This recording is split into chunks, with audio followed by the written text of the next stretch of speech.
Interception. We don't know so. What a remarkable drive, man. That's an all-American drive right here.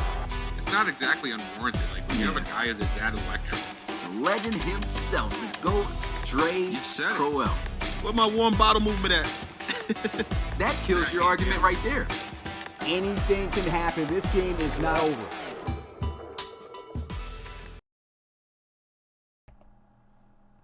What's good, Relocation Football League fan? It's your boy Smitty here with the weekly podcast. Couldn't come with it last week, but hey, we got a lot of action, man. Week 12 was a crazy week, but even the next week here that we're about to recap, was just even crazier. The week of the upset for sure. As always, I got my man Bill and Rob here with me for the weekly podcast, and we're about ready to dive into this one, man. Before we do get into it, man, what is your guys' thoughts on this past week, just in general, if you had to sum it up in a quick summary? Stupid crazy. Action-packed. All right, well, let's go ahead and recap some of these games and get straight into it. First, starting out with the game, which kind of had a little bit of a segue leading into what was to come for this week, as Texas A&M was able to upset LSU after they came up close to upsetting Alabama the week before, but they were able to do it here against those Tigers, 26-23. Oh, man, Smitty, I heard you say this during the game. You said that, this A&M team is better than what people give them credit for and what their record indicates, and, they showed it here with this game. I thought JTA had a good showing, moved the offense into position multiple times to keep A&M, putting points on the board and sticking ahead of LSU. And, yeah, man, they get a big win here.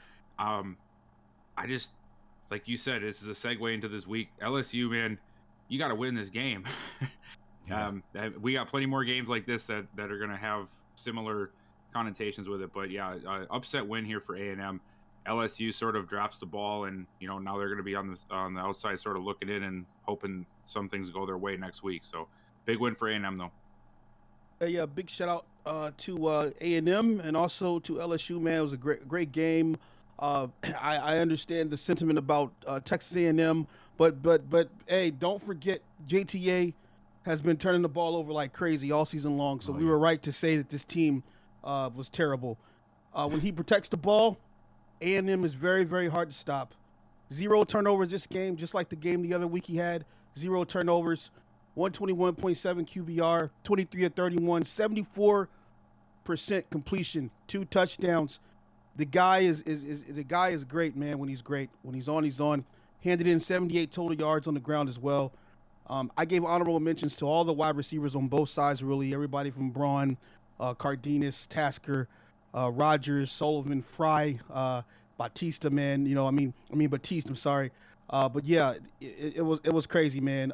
A&M just really got it done. Shout out to their defense as well. I saw Rubio, getting it in, and Franklin, Grayson on the other side. Blades, Trent, all those guys, man. It was just really a great game. But the game ball goes to JTA there, man. Great job, and way to not turn over the ball. And this, man, very upsetting loss for LSU, man. Last game of the season, you needed to win this to stay within the playoff conversation, and now with this loss, they are out. All they have to look forward to now is a bowl game and hoping that they win that. So a very upsetting loss for them. Huge win for Texas A&M. They finished the season 5-7. And, man, it's a great way to go out on the season and give your best last effort, as JTA did in that game. Maybe turning a little bit of heads there for the Scouts. Who knows? But moving on to the next game, we had Georgia taking on Penn State in Georgia. Once again, in another little bit of a close game. They came out hot, but nothing was really going for them in the second half. And Penn State was able to come back a little bit, but they just could not come back all the way, falling just short by 7 points, 20-13. Yeah, I've seen this a few times with Georgia, and I think that you guys have mentioned this too, that they don't always tend to really dominate every team they play. They have these kind of games where it's just neck and neck throughout, and this was, like you said, one of them. I expected Georgia maybe to put a little bit more points on the board, but Penn State isn't a bad team. I know Ramos has had a great season, so I'm not 100% surprised that it was a close game at the end, but hey, nonetheless, Georgia does it, man. They finished 12-0. something that we all expected him to do, something that nobody or not many people wanted to see happen, which is the beauty of being the top team. But yeah, the connection between Kai Cash and Brock Melton was really a difference for them today, and their defense just held on long enough to get the W. Yeah, man, I had to rest in peace Penn State, man, on the missed opportunities, man. Kai Cash was handing you guys the game, man. Gave you guys 2 picks earlier in that first quarter or whatever, and they went down the ball. They went down the field. I counted about 4 or 5 times they went down the field and only came up with 3 points, man. Had to rest in peace that right there. Georgia got into that game really, really late. Didn't really show up, I don't believe, until the second quarter when they just put up the 20 on there. And once they put up the 20, it was just over. It was like Penn State just didn't know what to do from there. Man, Penn State's defense had Kai Cash against the ropes for a second. And, we talk about not keeping these guys down, can't keep a dog down. And, Perkins stepped up and the defense obviously stepped up. And it was like nothing Penn State could do, even though they were like technically in full control of that game to start with. There was really nothing that they could do against that defense, and it showed throughout the game. They did, spark a little bit of a comeback, late in the third or whatever it was with the 10 points. But they just couldn't really handle them, man. You know what I mean? It just got kind of crazy out there. Big shout out to Cam Perkins with the 114 yards on the ground. VV had 114 himself. And then we gave the honorable mentions also to Brock Melton. He had 2 touchdowns on the day, and also Freiermuth handed in 11 receptions, 87 yards and a touchdown. But yeah, man, it was a solid game, solid performance for Georgia later on in the second quarter. But I was a little bit like, man, what's going on with these guys in that first quarter, man? It looked a little bit like it was about to open up for Penn State. Yeah, and even though they had most of their points scored in there, working in the first half, we thought for a second as I was watching, thought it was going to be a blowout, but it was a very shaky start, as you mentioned, by Kai Cash throwing those interceptions. Very unfamiliar type of performance when watching him out there onto the field. So Penn State really did bring a challenge, but like we were saying here, we wanted to see more out of Georgia. And this is not the only team, even though they're the undefeated team heading into the playoffs, of course, and bowl games and everything like that.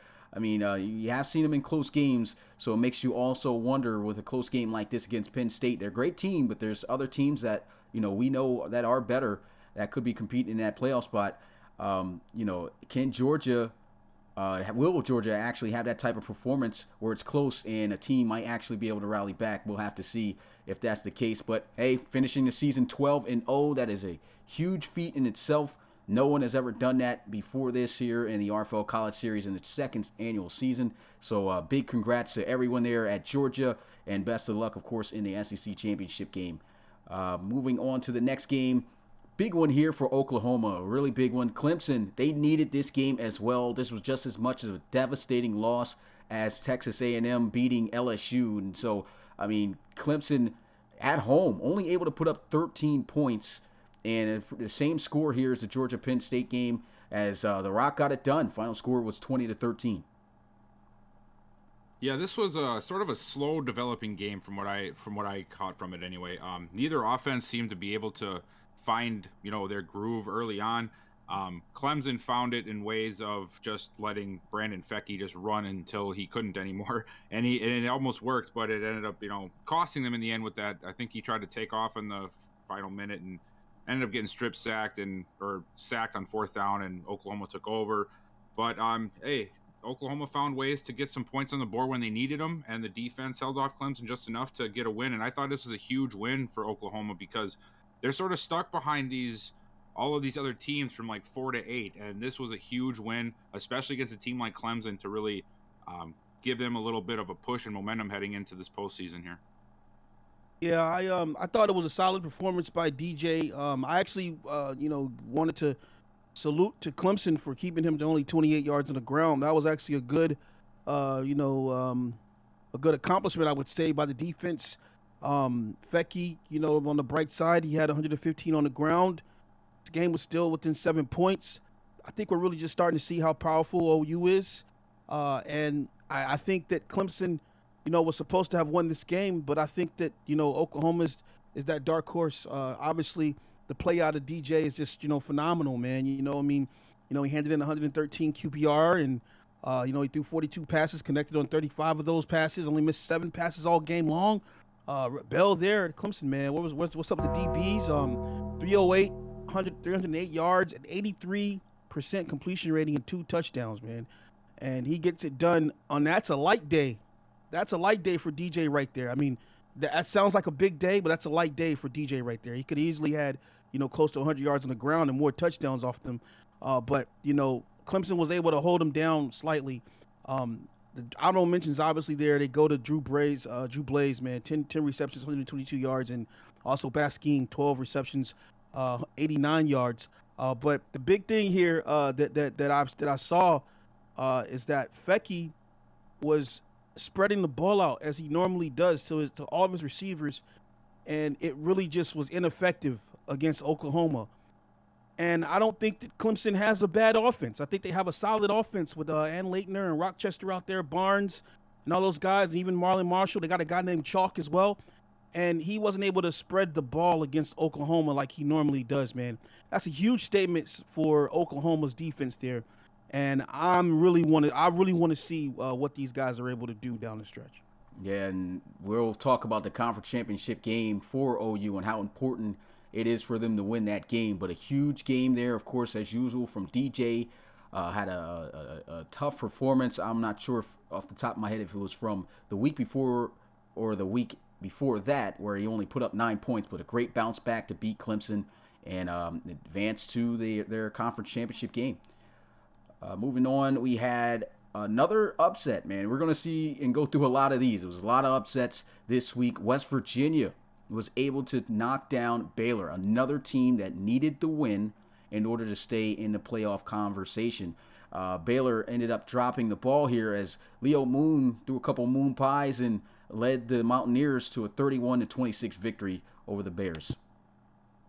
I'm going to need some drops and bells, man, for Baylor in this one. That's, man, it looks respectable when you see the final score, but really what the reason that was for is because Berryhill had a great play at the end of the game for the blocked punt, which unfortunately for him is going to get overlooked because the team still lost. But this was West Virginia all the way through. There was never a shadow of a doubt in my mind that West Virginia was going to win this game because they just came out hot. They came out and they scored 3 touchdowns while Baylor was sitting there with dead drives and field goals all the way up until 4.5 minutes left in the game when they finally decided to find the end zone. And to me, this is worse than the game before this with the upset because Baylor at some point was in the running right next to Georgia. Like they were right there.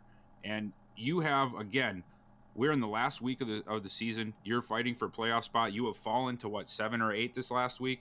You need this win. And while West Virginia, I am guilty of underappreciating them because they are very talented. Leo Moon has been a good quarterback, and they just had a sort of a slip up earlier this year, which led to some of that unappreciative effort on my part or some other parts from the community. But this is still a game that Baylor should have won. This should not have been a win for West Virginia. I'm sorry to say that because I like the guys at West Virginia, but Baylor is right there in the race for the playoffs, and they just dropped the ball here, man. A very sloppy performance for the offense of Baylor, and they don't deserve to be in the playoffs if you play like this. So that's what I got for them. Yeah, I got to go ahead and just build a whole chat right quick, man, because I told y'all boys, man, weeks ago I said that West Virginia is just as good as Baylor. I told y'all that. I said it in the podcast, and people were in the chat saying cap, like I was lying about that, man. Hey, efficient. This offense was straight efficient. 8 of 11 on third down, 3 of 4 in the red zone, 3 touchdowns they came away with. They did everything perfect. They played against one of the best defense, second best defense. Is that what we're going to call Baylor? The second best defense? I guess that's what we're going to say, right? So yeah. The second best defense in the college series. And they went down the field on them time and time again and scored. I mean, I hope we was all watching the same thing, man. You know what I mean? 5 trips for Baylor to the red zone. Guess what? Rest in peace. 5 field goals. 5 field goals for them, man. Rest in peace. 35% on third down. Rest in peace, Baylor. I'm sorry. Right? Mo, he didn't have a bad day, but Moon was just much better. And this is what I've been talking about, Leo Moon. 138 QBR. He was doing this with all the slider changes and everything. He was doing this, right? We had to get the playbooks right and everything. He kind of had the things were shifting, so we kind of like missed a little bit of Leo Moon that we didn't get a chance to see out of this guy, man. 24-27 against the second best defense, right? 307 yards, 88% passing, 2 touchdowns, right? Mole, on the other hand, 94.4. We don't know what we're going to get out of Mole. Just last week, Mole was a savior, right? 28-39, 304, 71. He didn't have a bad day. It's just that it was efficiency versus production, and Leo Moon put up production against this Baylor defense here. Looking at the rushing, the running day was just average. There was no running day really, 68 to 60, 53 or whatever it was. Solid days for the wide receivers on both sides. Olsen getting it in, man. Every time I looked at him, he was just saying first down. These guys phased out the alleged number one wide receiver. They phased him out to only 2 catches. Winkleman only had 2 catches for like 20 yards or something like that whole game. And guess who else was quiet? RoboCop, Jacob Reed. Quiet all game. He had some tackles and everything, but they totally went the other direction on them and were successful with it. And that's no shade to Baylor, but they got worked, man. They got worked by this team, and I'm still waiting for the defense to show up because these guys came in here and put up 31, got 31 on these guys, man. 31 on Baylor, man. Baylor is known for, not letting teams score on them. You know what I mean? Like, so seeing this, man, I just thought this was a great win going forward for West Virginia.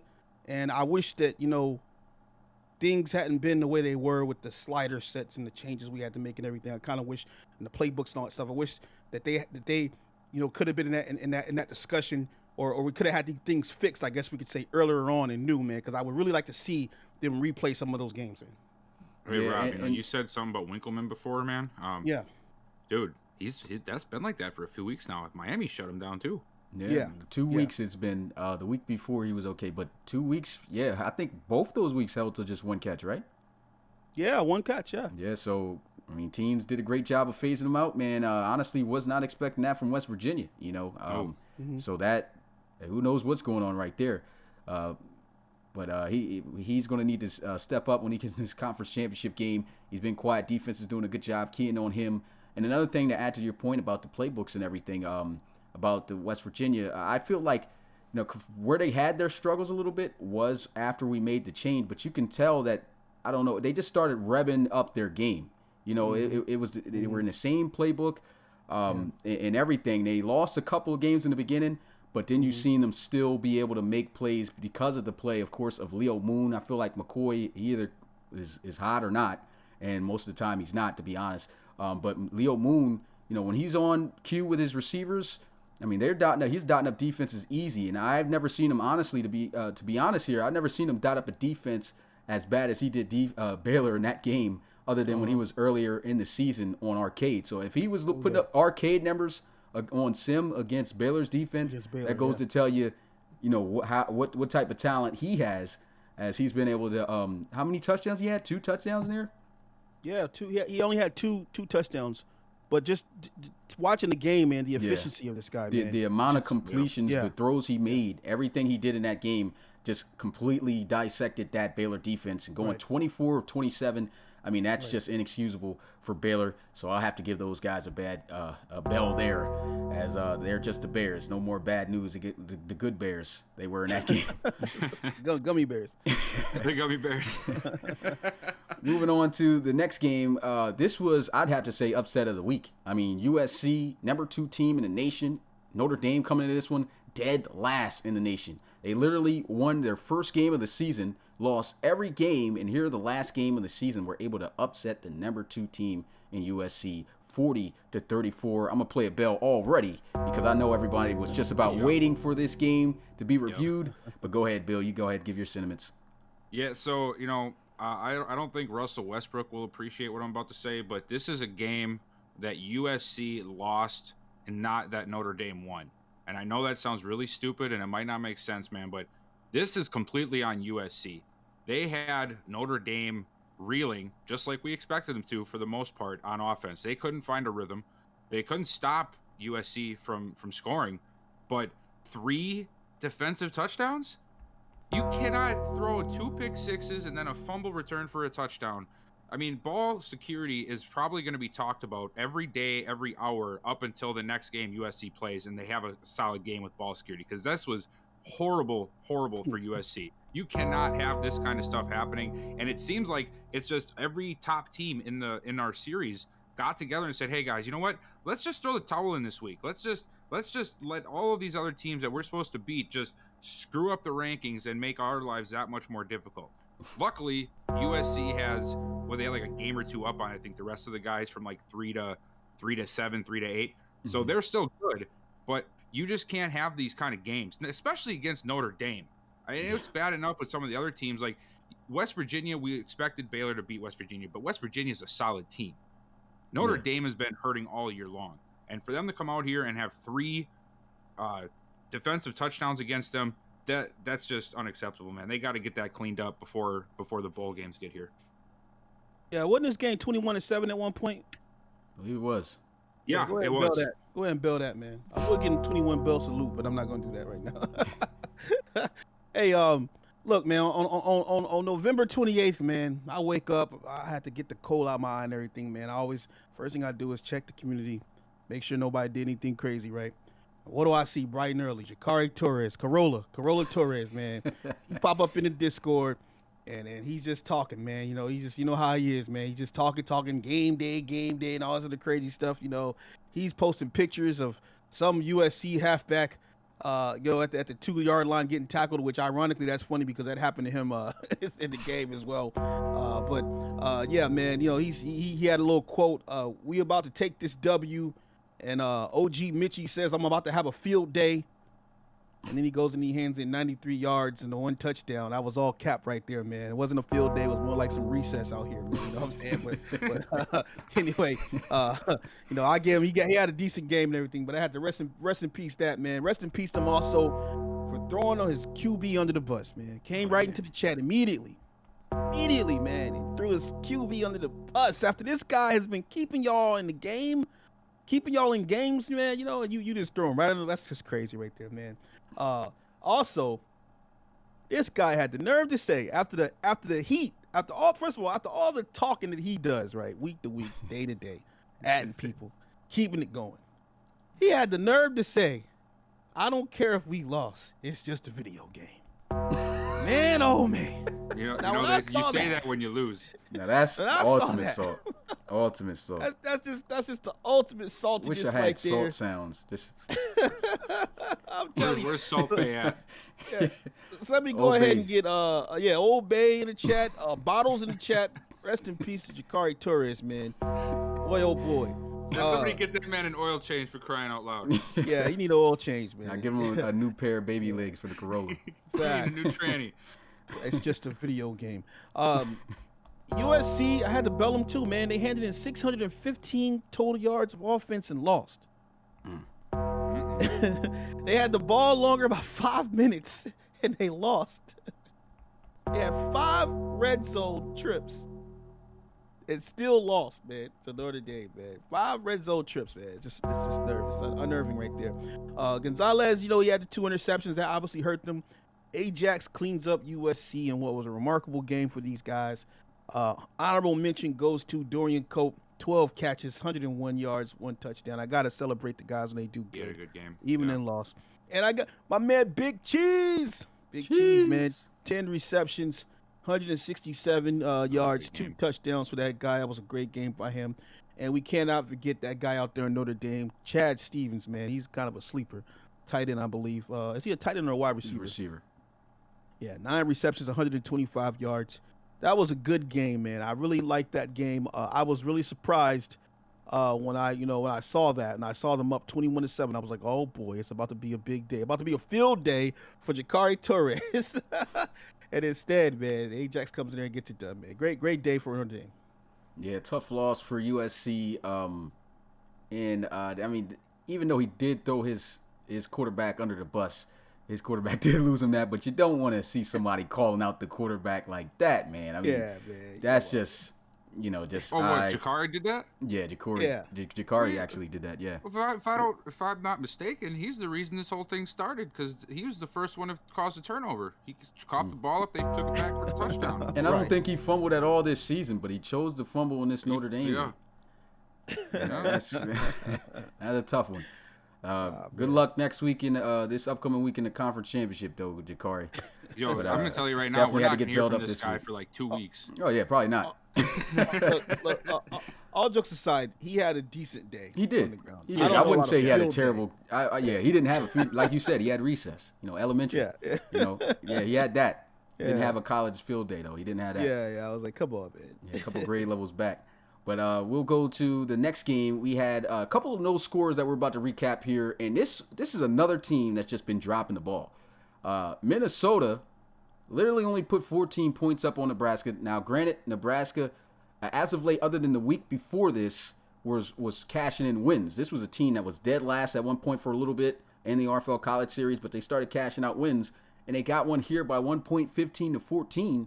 And Minnesota, still shocked, man. Only 14 points, and kind of makes me nervous about if these guys are even going to be able to put up a great fight in the Big Ten Conference Championship game.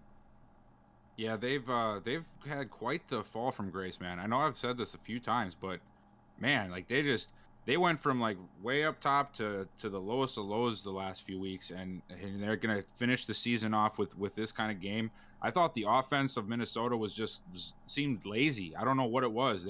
Nothing was working, and Nebraska ended up taking advantage of it, of them just letting the score sit there and letting the clock run, and they get in on the last minute with that rushing touchdown and just steal it from them. But yeah, Minnesota is in a tough spot right now, and I would not be surprised if they do not win the Big Ten Conference Championship. I don't think they win another game the rest of the season.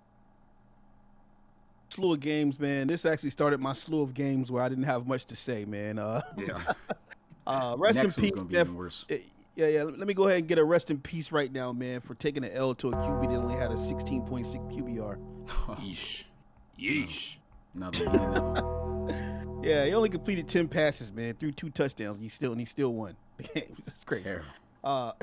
Let's just move on, man. I had nothing else to say, man. Yeah, honestly, there's nothing to say about this game. Let's go ahead. And then like I said, the next one's going to be even worse. This was no action at all. A big game right here for Mississippi State. God. Mississippi State, you're going up against Ole Miss. They've been performing terrible this season.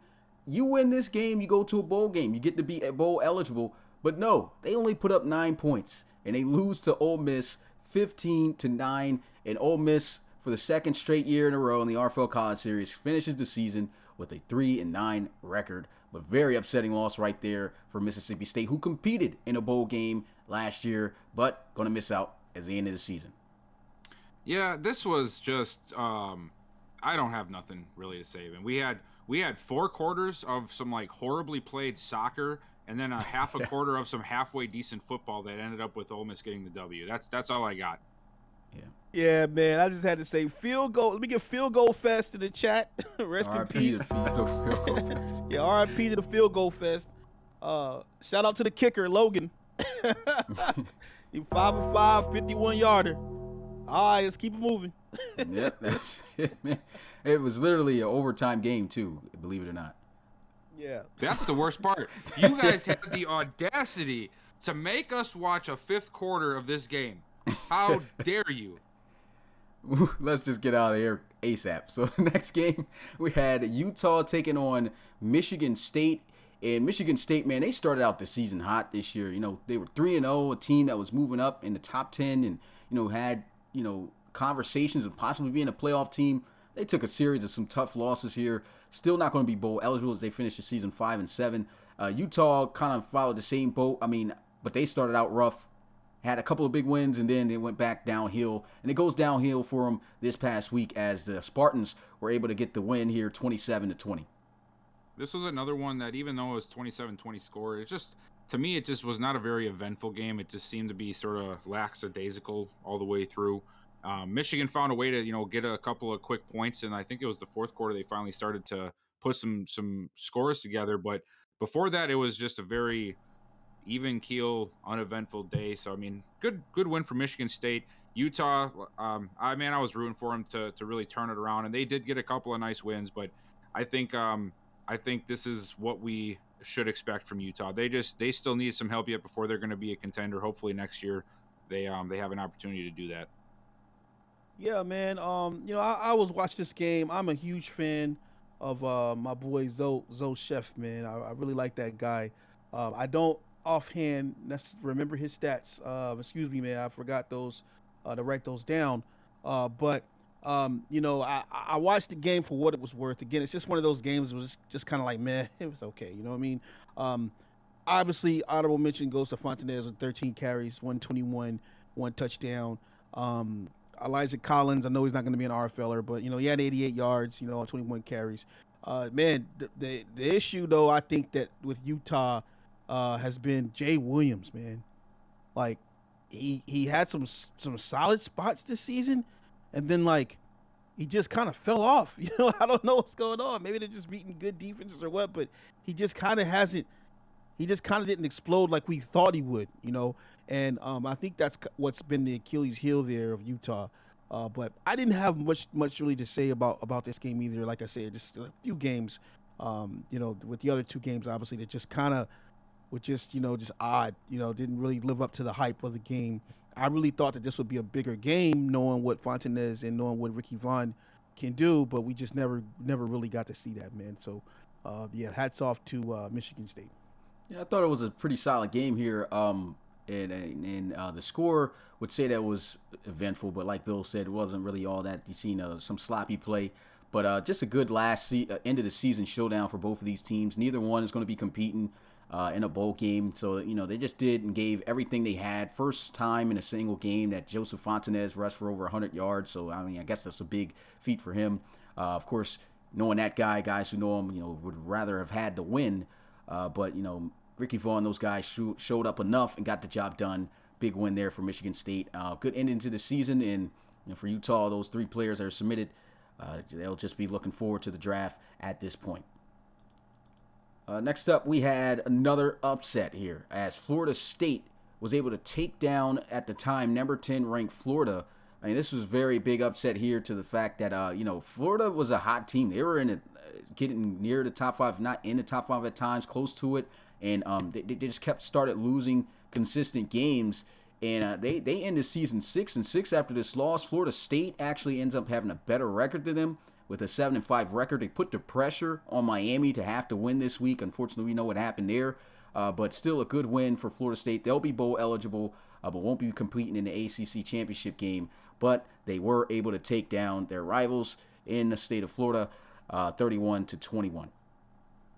This was like you said, man. This is an upset. I wouldn't label it as much of an upset as some of the other games we've seen so far, but definitely I thought Florida was going to win this one. And not only did Florida State have to not let Florida even try to make this a game at any point, but they had the audacity, man, to go ahead and just chuck up a fly route at like 2 minutes left in the game just to rub the salt in the wound a little bit for Florida. Good game for Florida State. They make themselves bowl eligible. Florida, man, another team that sort of just had a bumpy ride this year and just finished off on a downslope. So hopefully next year they come back a little bit more able to, have a little bit more success. But good game for Florida State, and they deserve the win for sure. Yeah, man. Seminoles went in there, man, and used those tomahawks, man, and just pretty much I guess you could say declawed, defanged, whatever you want to call it, these Gators, man. Made some Gator skins. We saw Gator headdresses leaving the stadium and everything. Gator shoes. Gator all spears. Types of Gator. Yeah, Gator spears. All types of stuff, man. It's really just capitalize on these guys. My honorable mentions were short for this game as well. Tucker had a great game, man. Great game for that guy. 26-38, 352, 3 touchdowns, 110 QBR rating. That was an awesome day for him. Like to really see him, getting it done there. And then on the other side, Babcock, man, that connection he had with Babcock, the 7 receptions for 123 yards, and I believe he did have a touchdown, was really, really awesome there. And there was a pick as well. Don't we have a user named Cam Monk? Mm-hmm. That's a generic. Yeah, Cam Monk. Yeah, that's a generic. Yeah. So he had a nice, sweet pick, and but other than that, man, it was a really, really decent game for Florida State.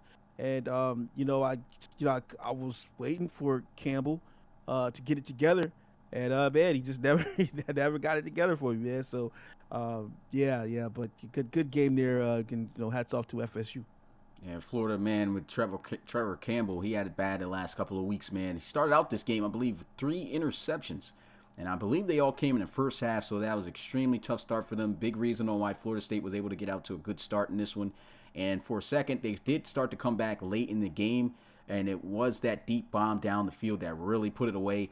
But good performance by FSU. At least Florida is going to be bowl eligible, but definitely was looking forward to end the regular season off with a dub. But the Seminoles, they get it done. Big win for those guys. Here's a big game right here, man. And I know Rob, he just absolutely loves Iowa. He loves the duo between the quarterback, Kurt Peterson, this is all the time we have tonight, Markman. Guys. Thanks for joining us. Oh, and I was going to get to that, man. We'll see you next week. Look, I was going to get to that, man. It's cool. But, yeah, man, Wisconsin getting a good old-fashioned beat down. I told y'all, man.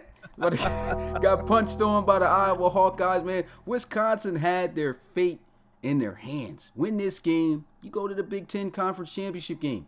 But no, you let Kurt Peterson and Markman do what they've been doing all season, except at a higher rate, scoring the most points they've scored all year. Okay. 58 points dropped on those Badgers.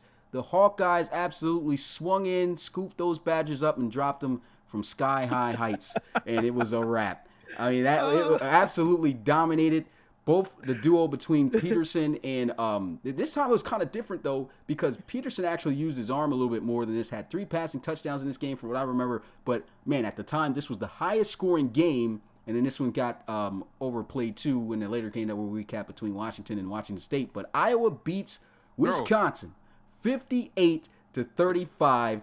Bill received this bell. Bro, you yourself are overplayed right now with how much time you just took to insult me and the Badgers.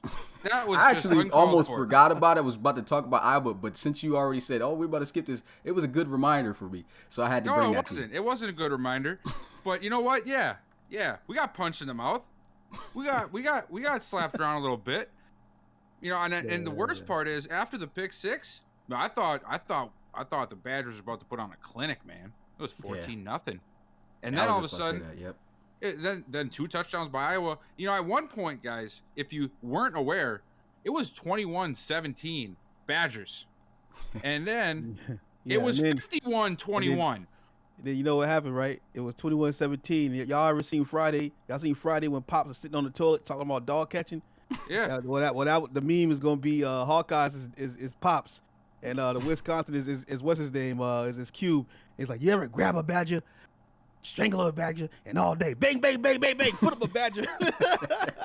that was exactly what happened right there to y'all. Man. We looked more like the Wisconsin Groundhogs today than we did the Wisconsin Badgers.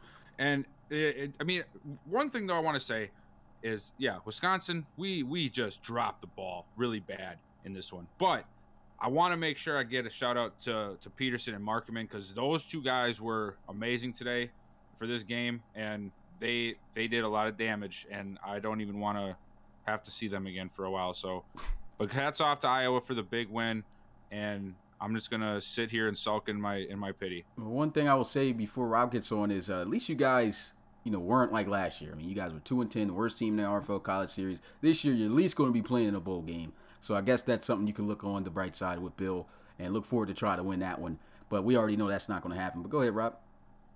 Bang, bang, bang. You can't just say, that's not going to happen anyway. Move on. Whatever, man. Oh, man. 1,270 total yards between these 2 teams, man. That was an awesome game, man. Oh, yeah. Hey, KP should be on some radars, dog. Put my boy KP on your radar. If you're not on your radar, man, oh, well, it is what it is. I think he's the most underrated QB in this series. I know the stats don't really say it. I tried to get hyped today, hit up my boy Mitchie. Hey, Mitch, man, I need you to give me the stats on KP, man. And I found out that he's like 24 and 25 and 26 in a lot of these categories. But I'm telling you, man, it's not the stats, man. You got to watch this guy. This guy throws dimes and dots. Straight up, man. I want to see a QB. I want to see a coach, man, in the RFL take a chance on this guy. Get this guy a chance, man. Maybe this guy could be something great. 2,500 yards passing this season, 21 touchdowns, 7 interceptions, 6 touchdowns on the ground, over 1,000 yards rushing on the ground as well. He does have the fumbles, but I get it. I get he has fumbles, but honestly, I'm expecting quarterbacks to have fumbles. I mean, I'm not expecting quarterbacks to have interceptions. I mean, there's quarterbacks with 3,500 yards with 16, 17 interceptions on this here, you know? My guy only has 7, but I get it. You know, he hasn't had the most production as a lot of the other quarterbacks, but I really think there's something special about this guy, Kirk Peterson. I want to see him go to the next level. Also, I gave honorable mentions out to Markman. Cleon Markman just continues, man. Continues to just do his thing. 17 carries, 139 yards, 2 touchdowns. He now has 1,246 yards on the season. Honorable mention to Malcolm Love as well. 13 carries for 121 yards and 3 touchdowns. But I had to rest in peace him for the 4 fumbles. 4 fumbles. This episode brought to you by Chadoy Bully Jack Snacks. Hey, Malcolm, having trouble holding on to the ball? Try new Big Cheese Chips. These are big and bold with flavor and sticky residue, so they'll get stuck to your hands, and hopefully you'll have some ball control. This isn't even right, man. Get your new Chadoy chips. Not available in Wisconsin. Rest in peace. Yeah, man. My bell stopped working. Oh, it's not. Other than that, I did have to salute a couple of Wisconsin wide receivers, man. Blue, 7 receptions, 136, and Castillo, 7 receptions, 72 yards. Blue also had a touchdown. Great game, man. Yeah, great, excellent game, and nothing really else to say much about this than what you guys said. They just put on a show. It was a good start for Wisconsin, but I mean, Kurt Peterson and Markman, man, those guys doing what they've been doing all season. Definitely boosting a little bit of their draft stock there. I know coaches been paying attention to these guys. Huge win, man. I mean, 58-35. Okay. I was not expecting that. We know the score, man. Yeah, I just had to say it again. But let's move on to the next game here.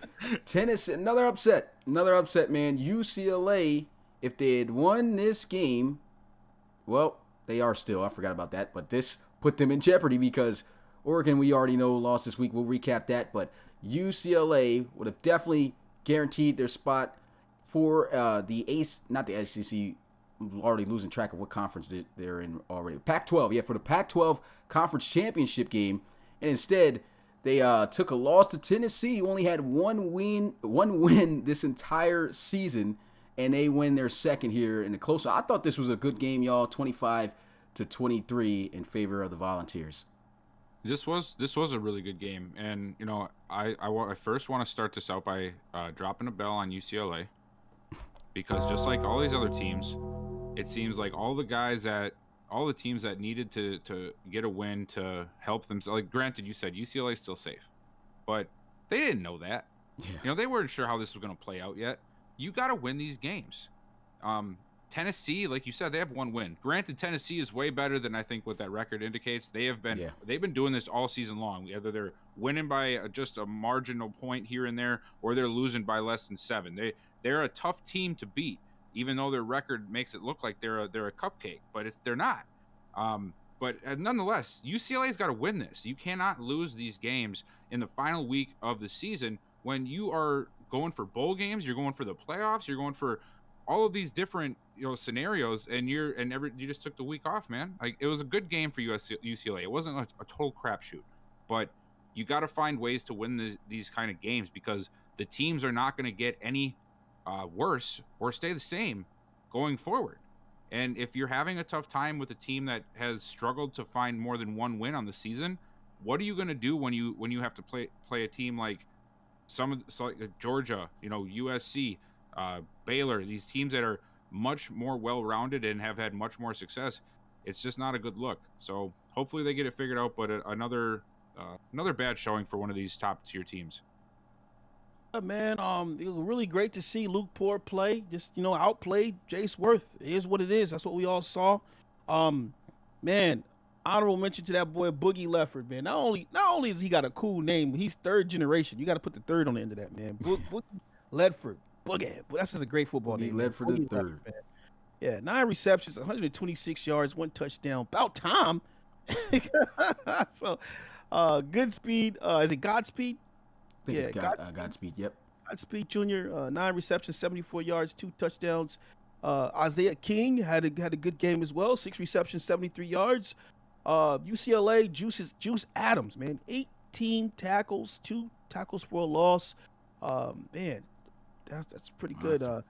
Yeah, Simeons as well. He had 10 tackles, 1 tackle for a loss, and also Wesley King had 8 tackles, 1 tackle for a loss there. I didn't dive too far into this game here, but a good solid game. And like we say, man, there's these teams at the bottom here that people sleep on, and they can get wins when it counts. And I think UCLA just ran into a solid Tennessee in this game here, man. Great job. Yeah, and the guy you already gave your mention to, Wesley King, he balled out in that game. Had a lot of big plays and tackles in that one. I know he forced a fumble on Isaiah King with a huge hit coming across the middle. Tennessee looked like they just played, of course, their final game of the season, and they were desperate to win. I mean, and they put everything on the line. You talked about Poor, did a great job as well, taking care of the football, which he didn't do too well of this entire season, but he managed to get it done. And just a big victory for them to close out their season.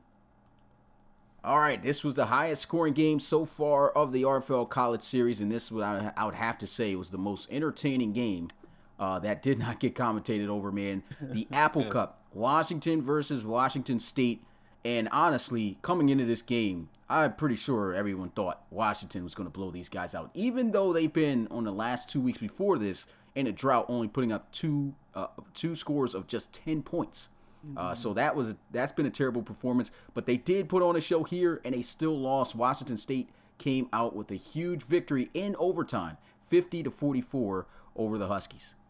Yeah, and honestly, aside from it being not commentated, I go on a limb here and say this was the best game of the whole week. Yeah, to watch. These guys just were going at it, man. This was entertaining, and like you said, we all expected Washington to win this one because we know Washington State has been rather just down. They have been very, very on the bottom end of the series. They've not been able to put together a lot of wins or consistency.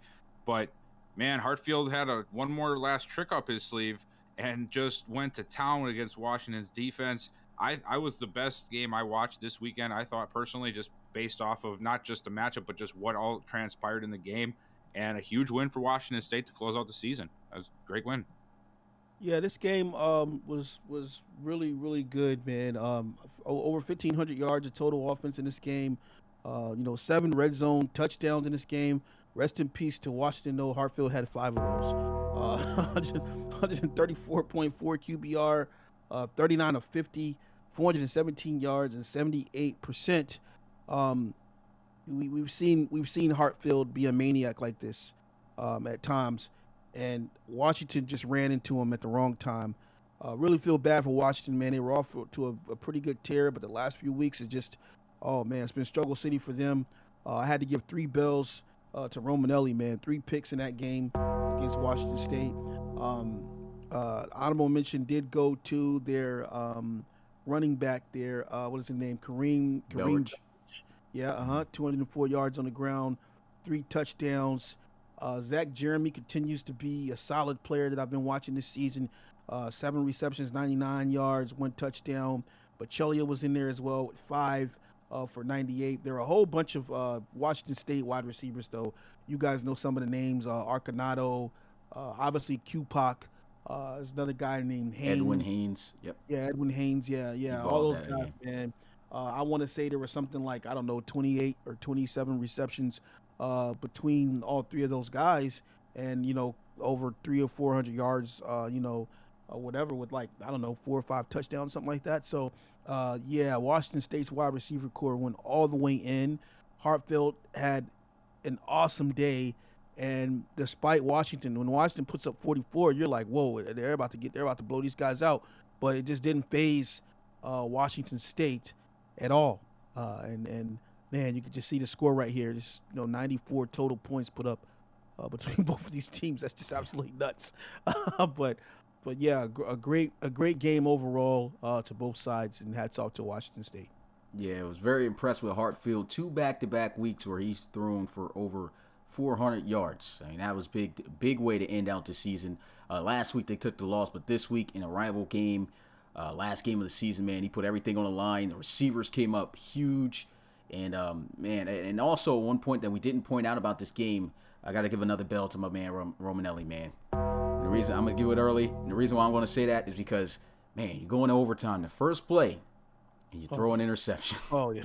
You throw an interception. It was the worst pass I've ever seen. Yeah, bro. And Horrible. Yeah, and in Washington State, they didn't just want to kick the field goal and call it a game. They wanted to give my man Hartfield another touchdown through the air to close it out to QPOC. And, man, just absolutely an incredible game. But Washington State, man, I love the way they performed. Bill Mitch for trying to put the stocks up. He trying to boost them back. Yeah, Mitch, you can't be doing that stuff, man. Try to revive him. He had like three good things happen all series long, and you're over here with stonks up like he's like the next #1 overall pick. Come on, guy. Mitch is funny, man. All right, moving on to this game. This was for bowl eligibility for Texas. Oklahoma State already was good at a 6-5 record coming to this.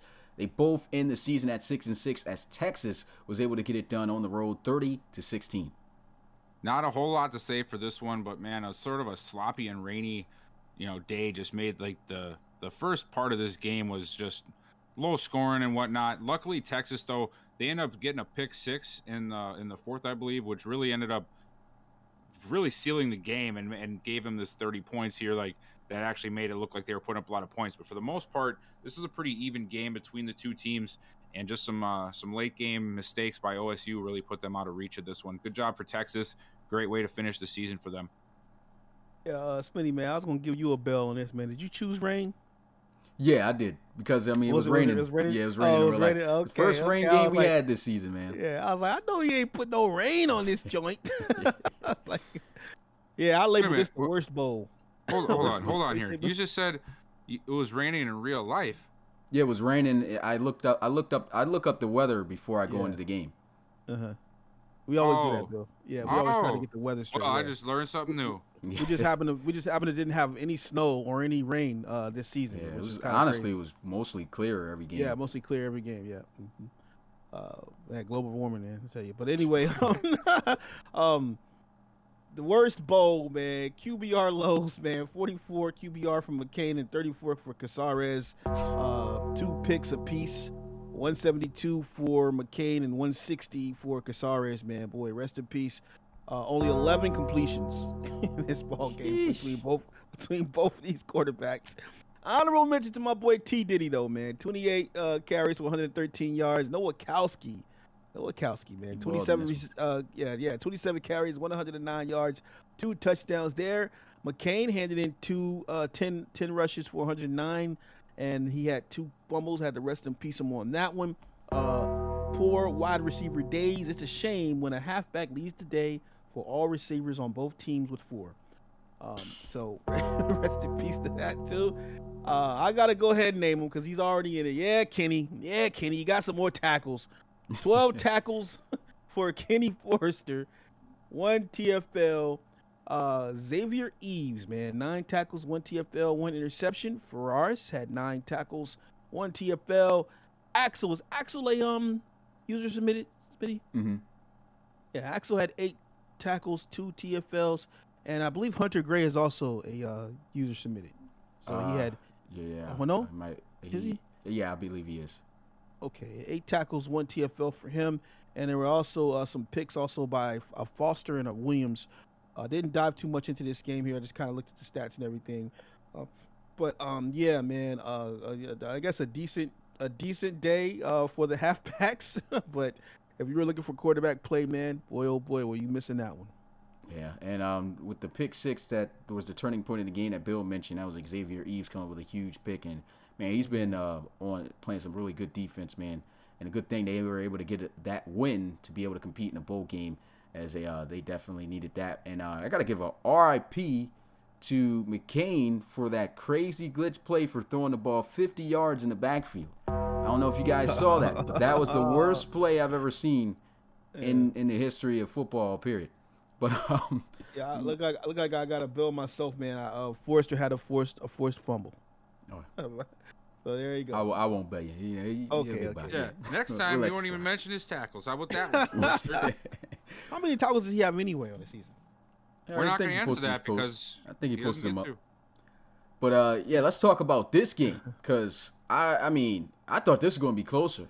I thought this was going to be competitive. But honestly, I think Miami showed what they've been talking up this entire season. Everything just worked for them in this game, and the biggest thing that worked for them was DJ White, man. And they didn't get 40 points by defensive touchdowns. There wasn't a single defensive touchdown scored in this game. Believe it or not, Miami put up 40 points on their own from offense. Defense helped them out on a couple possessions with close ones, but DJ White was closing out drives. And even when Amir Williams was struggling earlier on, and they capped it off with 2 touchdowns with him at the end. But, man, they dominate Oregon and OJ the Juice Man 40-10. Yep, and just like you sort of alluded to, man, this is what I expected all season long from these Miami Hurricanes, man. This is the team that you think of when you're looking at the fancy Instagram that they have going and all of the smack talk that goes on in Discord. This is the kind of games that you expect of guys like that, and they finally put it together. I want to give a shout out to DJ White. I mean, yes, he's had a very rocky season, and while he didn't have an amazing day throwing the ball, his overall game was amazing. Best of the season for him. And he was a big reason as to why Miami had so much success on offense, and probably why Amir Williams was able to get in a rhythm later in the game was because DJ White was just doing so much on the ground himself. And, this is what Miami needed to do weeks ago. And it's unfortunate because can you imagine what we would be talking about this week or next week if they put this kind of stuff together, maybe even just 4 weeks ago? They were, what was their final record now? I know they didn't end up 7-5. Yeah, they didn't end up being that far out of range of all this stuff, but 1, 2, or 3 games goes the other way for them where they're able to have this kind of success, and we might be talking about Miami up here with the other guys that are fighting for a playoff spot. But it is what it is. They had a rough down year, but this was the way they finished it, and I'm glad to finally see it because I know a lot of the guys are great community members. They're always around, so I'm glad that they got a big win, and hats off to them. Yeah. Rest in peace to the arcade, Smitty. Man, y'all know CP got a job, right? What? Oh, you do? Y'all know CP has a job, right? Yeah, he's been working and everything. But what he didn't tell people, man, was that he worked at Tops China. And so after the game, man, he had a dump truck full of duck sauce just delivered to the locker room of Oregon, man, because that's how bad they cook them boys. I thought you were about to tell us about he had an actual job. Yeah. Cook them, man. Duck sauce. I don't even know how I played the bell. Oh, I did. man. RP, I guess, to the Ducks. Yeah. Duck sauce. Game over. 40-10. That's all I had to say, man. Yeah, I mean, and even he came out and he said, hey, Smitty, I want to rock Sean Taylor's jersey. He actually wanted to rock it last week, but I guess it was great that he rocked it this week because, honestly, he was killing in this game with 2-6 on and had another interception. I mean, Owen Jack said, hey, he asked him, hey, you going to have my present this week? He said, nah, I'm not going to have your present. But he found it. He was able to bring it out. And he remembered it. And Oregon, man, I was not expecting them to just put up 7 points on off. Well, they put up 10. It was a field goal. But literally, 1 score. This was an offense that the week before put up 61 points. And granted, it was Washington State. But look what Washington State did. They just put up 50 on Washington. So, I mean, just to go from 61 points to 10, that kind of tells you something about Miami's defense, who I was questioning a lot earlier in this season. Their coverage, I thought was inconsistent. But in that game, the entire way, as great as receivers as Oregon had, they were a non-factor. Jimmy Martinez started off making some great catches. He actually caught one on Lito Loso's head, so I'm going to bail you for that, Lito, because you did get bagged. That was a bad catch. But at the end of the day, you guys did lock down Oregon's offense, and definitely have to give you guys a shout-out for that. You guys did what you had to do, and that was the best I saw Miami play all season. Well-deserved win. And, of course, with this win, due to Florida State winning. They had to win it, but Miami trumps them. Now they're going to be competing in the ACC championship game. So big congratulations to you guys. Another big congrats right here, man. Darius Dallas scored his first touchdown in the last game of the season. Everybody was waiting for this, and he finally did it. And it wasn't even like it was just a regular old touchdown slant in the end zone. No, he went up on somebody's head and came down with the bag, came down with the touchdown. The guy even donated a hundo in the chat after getting the pick. That's how much everybody was excited. That's how much he was excited. And I think that was the play to tie the game up at 20, right? Yeah. So, I mean, couldn't have came at a better time. Darius Dallas finally in the end zone. Michigan wins it over the rivals in a rival game at that. That was the best scenario you could have had, Darius Dallas. So everybody put Darius hashtag D Dallas in the chat, man. Turn my man up. 34-20 was the score as they knocked Ohio State out of bowl contentions and finished their season. Way to knock out your rival. Hey, I really don't have anything else to add because, like, you literally took the words right out of my mouth. I just wanted to come in, man, and say congrats to Darius because he's a great community member. He's around at almost every single game that gets aired. He's always in the Discord, and to see him be able to finally get a touchdown when it's been so hard for him to get that this year is just it's a good feeling, and it's part of the reason I love this league, man. Being able to see guys like this get excited and.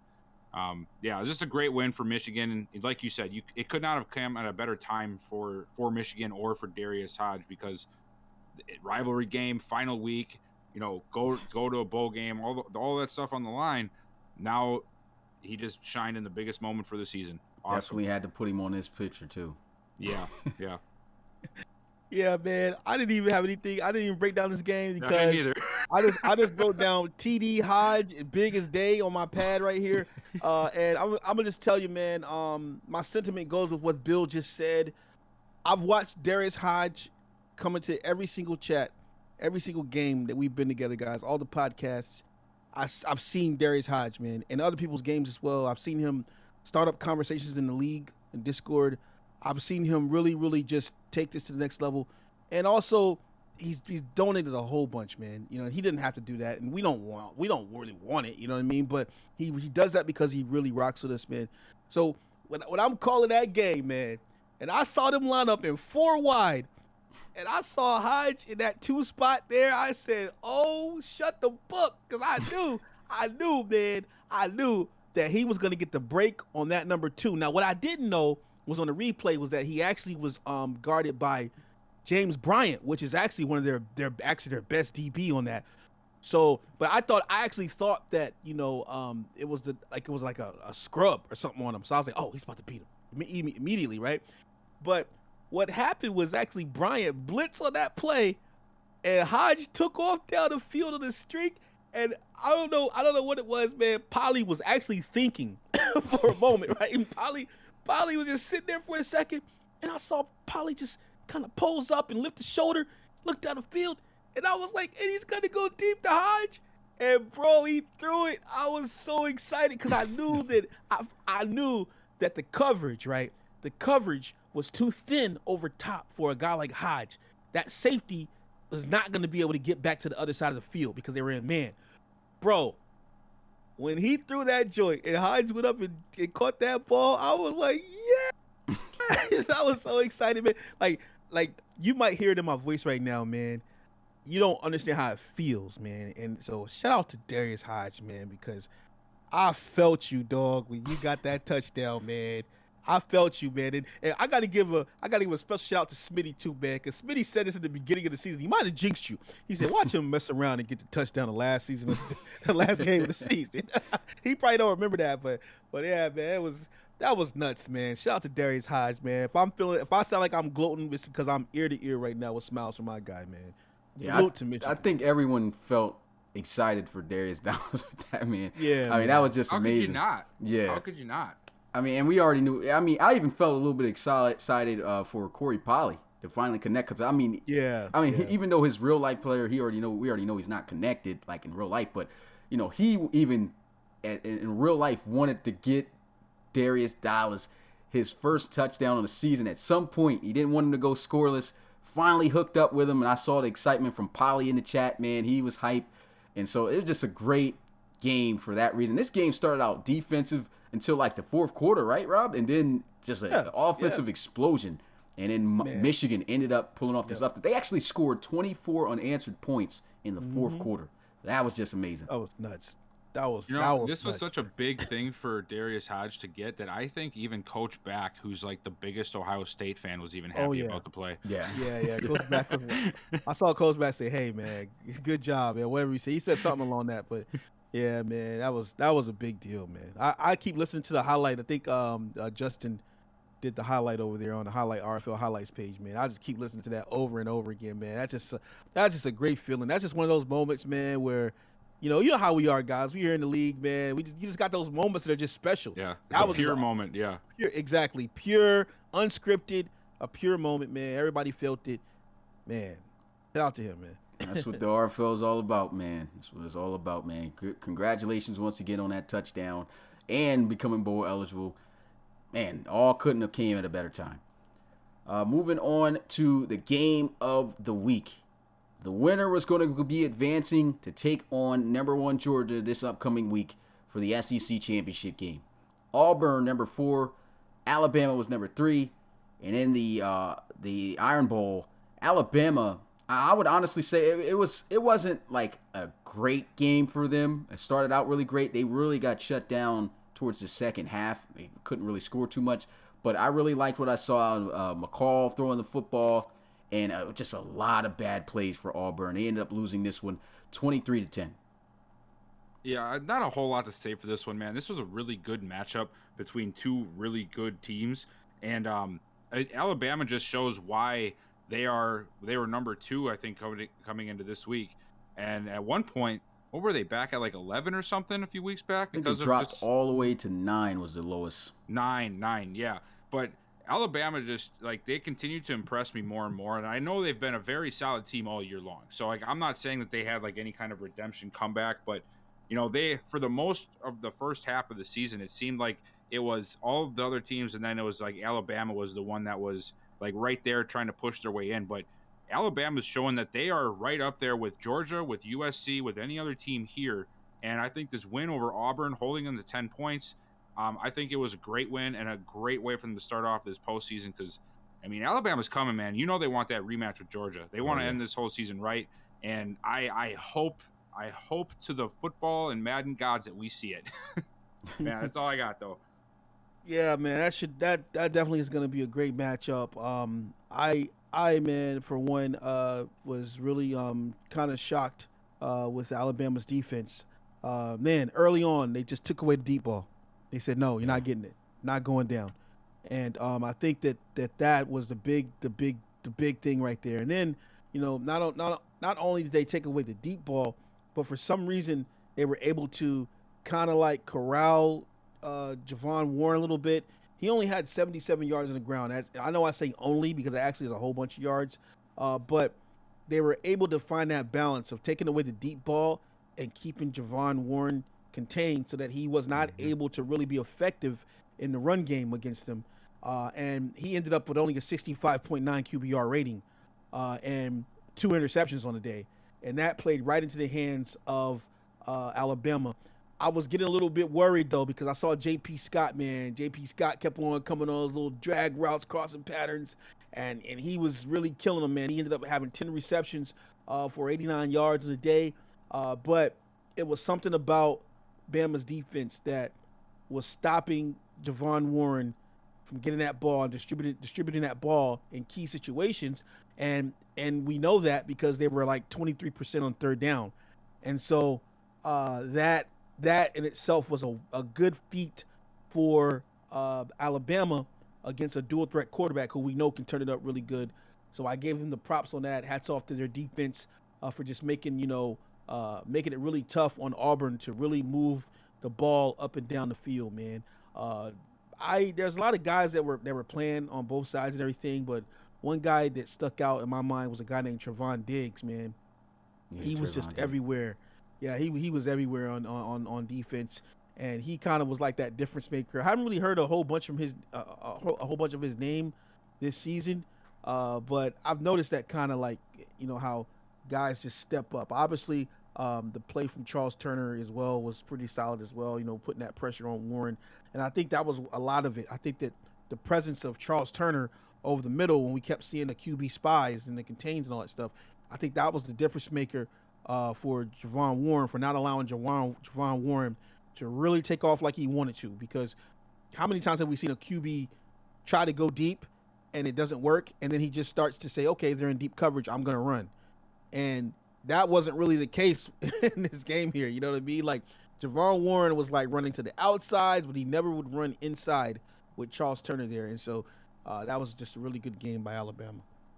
Yeah. What did Harris do in this game? Harris, he only had 60 he actually, yards. even though he had 66, he actually had some pretty big runs that helped out on some of their All right, drives. I'm just sitting here like, man, this guy doesn't deserve to be in a photo, man. He's gassing up Frederick, man. He's gassing up Frederick. He needs to get out of here. We need to crop this photo out a little bit because let me tell you something, right? I know Rob will agree with me on this. He's not built right, man. If you don't, but I fully believe that if either Najee Harris played up to what he should, or if they had a different running back there, we're talking about Alabama and Georgia as the same exact competition tier. You know what I'm saying? Like next year, man, we got to make sure that these players are who they are, man. Because I'm not gonna lie, there's a lot of players that are they're on teams and stuff like that, and like some of these players are not really who they are. And I know for a fact Najee Harris is not really who he is, but it is what it is. Yeah. Because you already have the advantage because you do have the college player, and some teams have the NFL players, like Bama has. That's what NFL Trayvon Diggs was. He's an NFL player. Yeah. So, but some of these players are actually not built correctly, and so it kind of makes the teams kind of weird. You know what I mean? And so, hopefully next year, man, we can look at this and maybe make our own personal judgments. Look at maybe some stats. Look at the difference is with that. The reason why most likely we won't be able to do that is because we're looking at an entire roster of everyone else in a short period of doing it. We would have to do that for everybody, and I know Harris was a guy that was off, and we did make a little bit of changes to him to try to get him right, and it still didn't really work. But like, I still feel he's not. Like we did. Yeah, he's not built all the way right. Well, he's just not built. He's not built but there's a lot of players I felt like that are like even Chase Young for Ohio State. He didn't play like he didn't like when he was playing for Ohio State. I feel like though if we get the roster ahead of time though, like because we already know we're gonna have what roster is gonna be. So but this is why. But what I'm trying to do is I'm trying to have it where we might have to have it without the players, because if we can't do that for everybody. You know what I'm saying? Like, we only going to call out names. So like, why would we change Najee Harris? And then there's guys we don't know that are ballers that are but not built right. And I think that's why Bill has been saying like we shouldn't have the extra players at all. We should just have. Yeah, but that also is a tall order right there. We're going to have to figure out if it's not guaranteed we'll be able to fix that issue due to the fact of how much work that is and what we have time. But that's something we'll try to work out. Yeah. But young boys, mount up.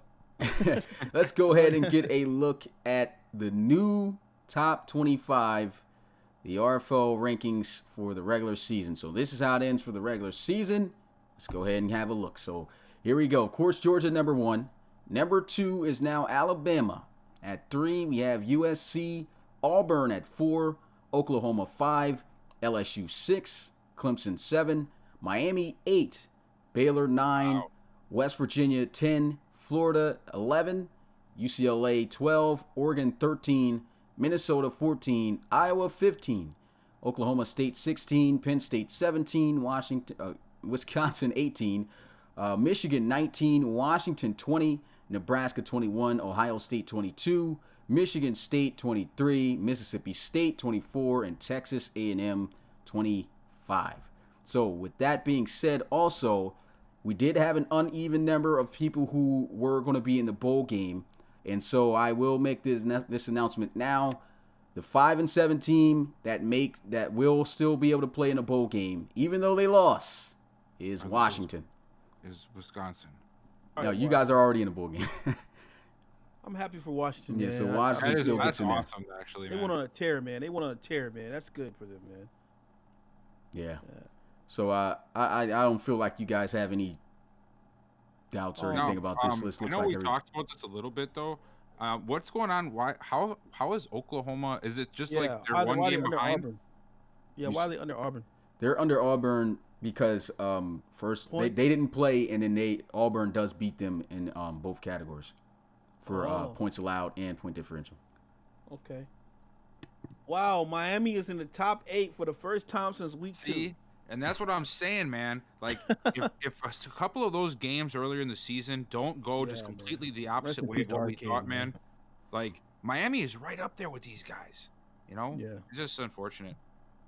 Yeah. And Miami didn't even take like out of all the teams, Miami didn't even really take like bad L's. No, it was Like, just yeah. unfortunate things. Yeah, they just took L's. The only bad to L team- they to took good they teams. shouldn't have was Washington.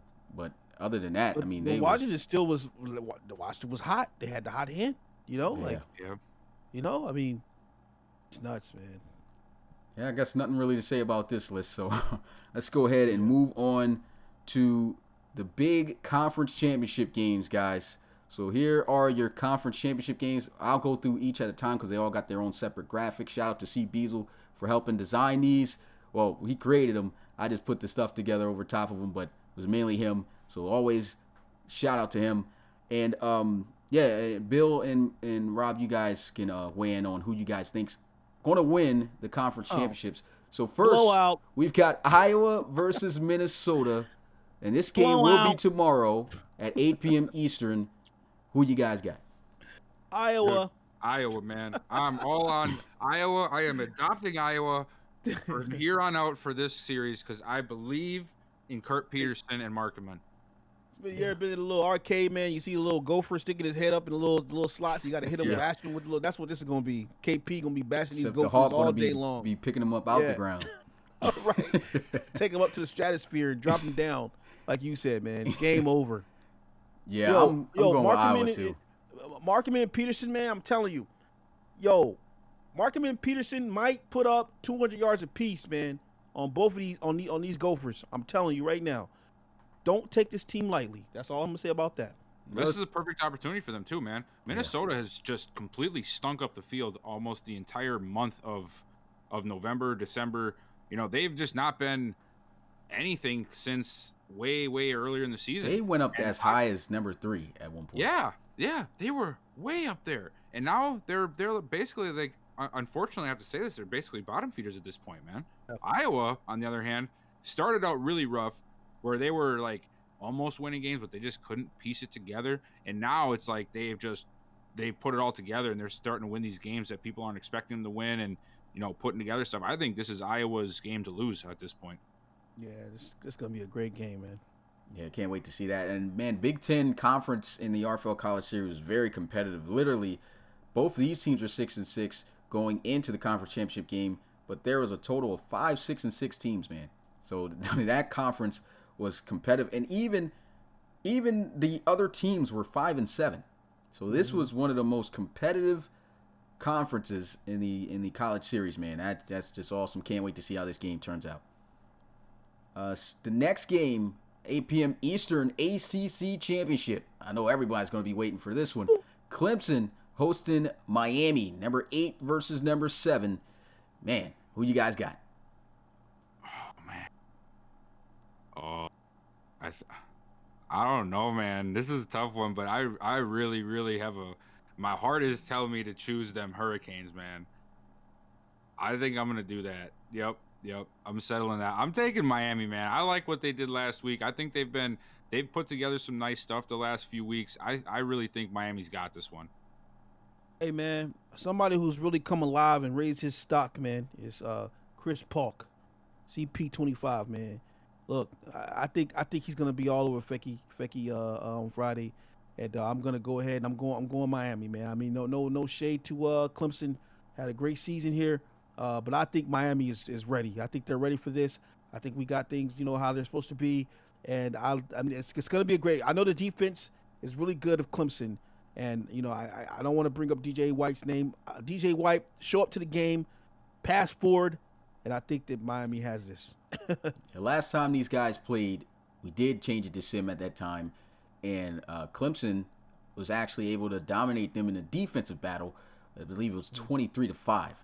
But the way things have been going, I really feel like Miami, if they play anything like they did against Oregon this past week, they definitely should have this game in the bag. And like you said about the defense of Clemson, yeah, that was without the playbook, though. So they did not have their offensive playbook, and they only put up 5 points. But we also did see still, even when they did have their offensive playbook, that the offense struggled. It depends on what DJ White are we going to get in that game. You know, I honestly feel like that's going to be the key player to watch in terms of performance in this game against Clemson.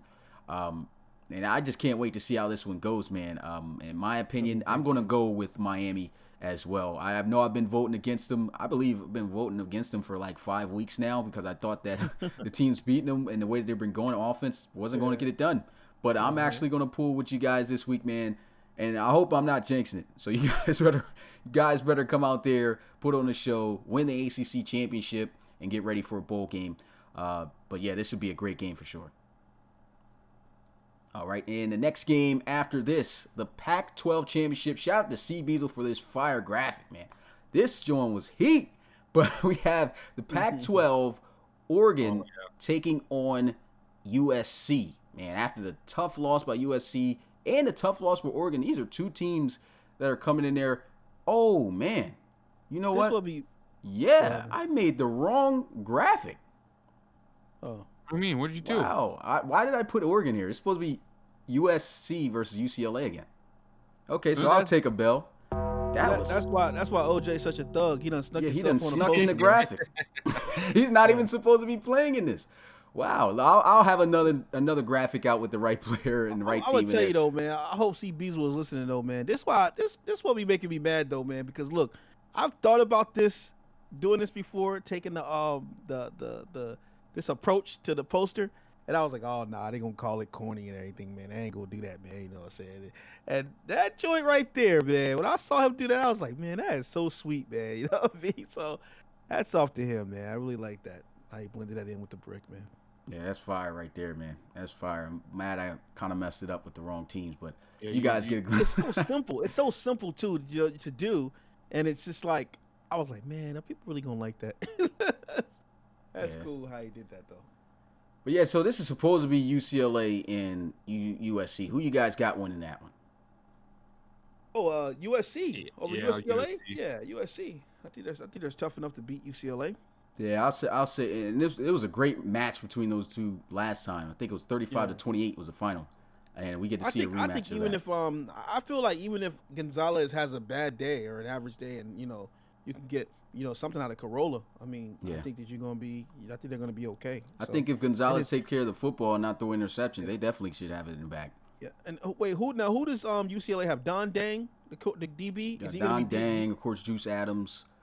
Adams. Oh, so that's gonna be a good matchup for Cheese there. Yeah, that's gonna be a solid matchup. See some guys going both there. UCLA in the chat. We got USC in the chat. That should be a really good game, man. Yeah, that's gonna be a good game because they got Dorian Cope out there too, right? Yeah. Yeah, so that's gonna be interesting. Yeah, Tyreek Bridges. Another thing, the cornerbacks kind of get slept on for USC too. Got Tyreek Bridges and Deshaun. I'm blanking on his last name. Abbas, Deshaun Abbas. Yeah, Abbas. So that should be a great game to watch. But that's the Pac-12 conference championship game. Sorry about the messed up graphic there. But the next game, the following day, we have Baylor versus Oklahoma. This game is so important because if Oklahoma wins this game against Baylor, they will be in the Final Four for the RFL College Series playoffs. And so that would just be crazy. Last time these two played, I believe it was week 3, and at the time it was the highest scoring game. The final score went in Baylor's favor, 45-40. But once again, that was on arcade. Who do you guys think is going to win this? I think that it all comes down, and I think I've said this to you guys on the phone, man. I'm going to use this reference again.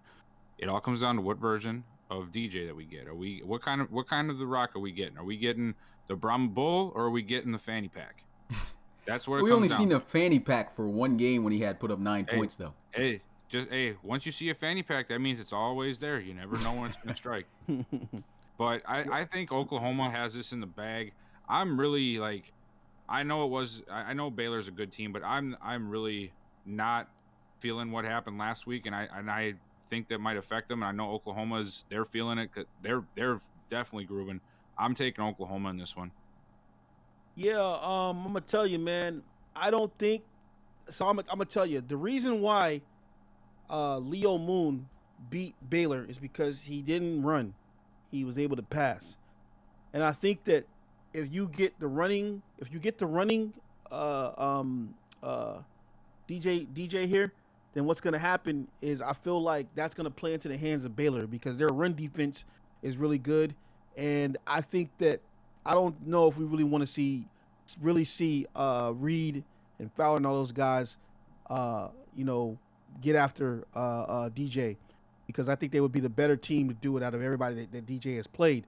I think that DJ is going to have to sit in the pocket and pass, and if he can sit in the pocket and pass and somehow get past the secondary, because the secondary is raw too with Baylor, then I think that they have a chance. But I'm going to actually say that I think that Baylor is going to shut down this OU offense, and I think that they're going to somehow squeak by a narrow win here against OU if DJ if he starts that running stuff he does, because I think if he starts running, oh man, that's going to play right into the hands of Baylor. My take on it is for the point that you said about the scrambling. I can't remember off the top of my head, but I believe the last time that they did play against each other, even though Oklahoma lost, I thought that I believe DJ shredded him scrambling. Yeah, but that had to have been on different playbooks and on arcade. Yeah, and arcade and all that. But so I don't also another thing is for DJ is he's not like a regular like most of these dual threat quarterbacks in here. He can sit in the pocket and air it out. It's about if his receiver is going to be able to get open on that secondary well enough. And another thing that's been a struggle for Oklahoma with inconsistency is the run game with Trey Sermon. I really feel like Trey Sermon, if he doesn't somehow find a way to get past Reed, Fowler, and those guys in the front seven, then it's going to be a long day for those guys. And I don't see them really sticking in. Baylor is one of the top defenses against the run. Yeah. And Oklahoma still has won games without the run, but it's still going to be tough due to the fact that their secondary is pretty dope too. So I am actually going to go out on a limb and say that Baylor is going to win this. So man, I would love to see DJ prove me wrong, because man, he gets in the playoff if he does it. Would love to see him there, but I just think that the Baylor defense is going to play a lot better than they did against West Virginia this past week. And for the final game, you guys already know what it is, the ultimate rematch. Alabama, number 2 versus number 1, Georgia. This is pretty much another national championship game. Number 1 and 2 going at it. Mm-hmm. Second rematch, Georgia dominated Alabama 52-3 earlier in the season in week 3. But that happened on all Madden. Yeah, and we don't know how it's going to if that's going to be a difference here in this game or not. I honestly don't feel like it's going to be anything like it was last time. But of course, Georgia is still a dominant team. Who do you guys think is going to come out on top of this? Will Georgia do it again, or will Alabama actually pull off what nobody's been able to do this season and beat the Bulldogs? I think that I'm going to go Alabama, man. I have never picked against Georgia. I've never done it, but I don't know, man. You see how many of these teams that they go and they win every game, and you expect them to win it all, and then they don't. You know what I mean? And it's always a different team that ends up getting it done. It's like if you win all the games, you end up having like a bad luck streak or something. I just have a feeling that Georgia's time is coming for a loss, and it might end up being at the worst time possible. And so I'm taking Bama on this one. Hey, we got Diablo's coach? Yeah, Coach Forbes. Oh, that's right, Forbes. Oh, man. I forgot about that, man. Hey, you got the poster wrong, man. Poster wrong? Yeah, it's the wrong date. Oh, yeah, I forgot to change the date. My bad, guys. This will be the last day on Monday. This isn't the podcast. This is the pregame show. We're starting now. This will actually be on the 6th, I believe. 6th? 6th? No. Okay. No, 7th. I'll have the poster out with the right date on it. Mm-hmm. But we'll be on Monday. You already know what I'm going, man. Roll Tide. Alabama. I don't care who they got. I know Georgia's a great opponent. They're hard to beat.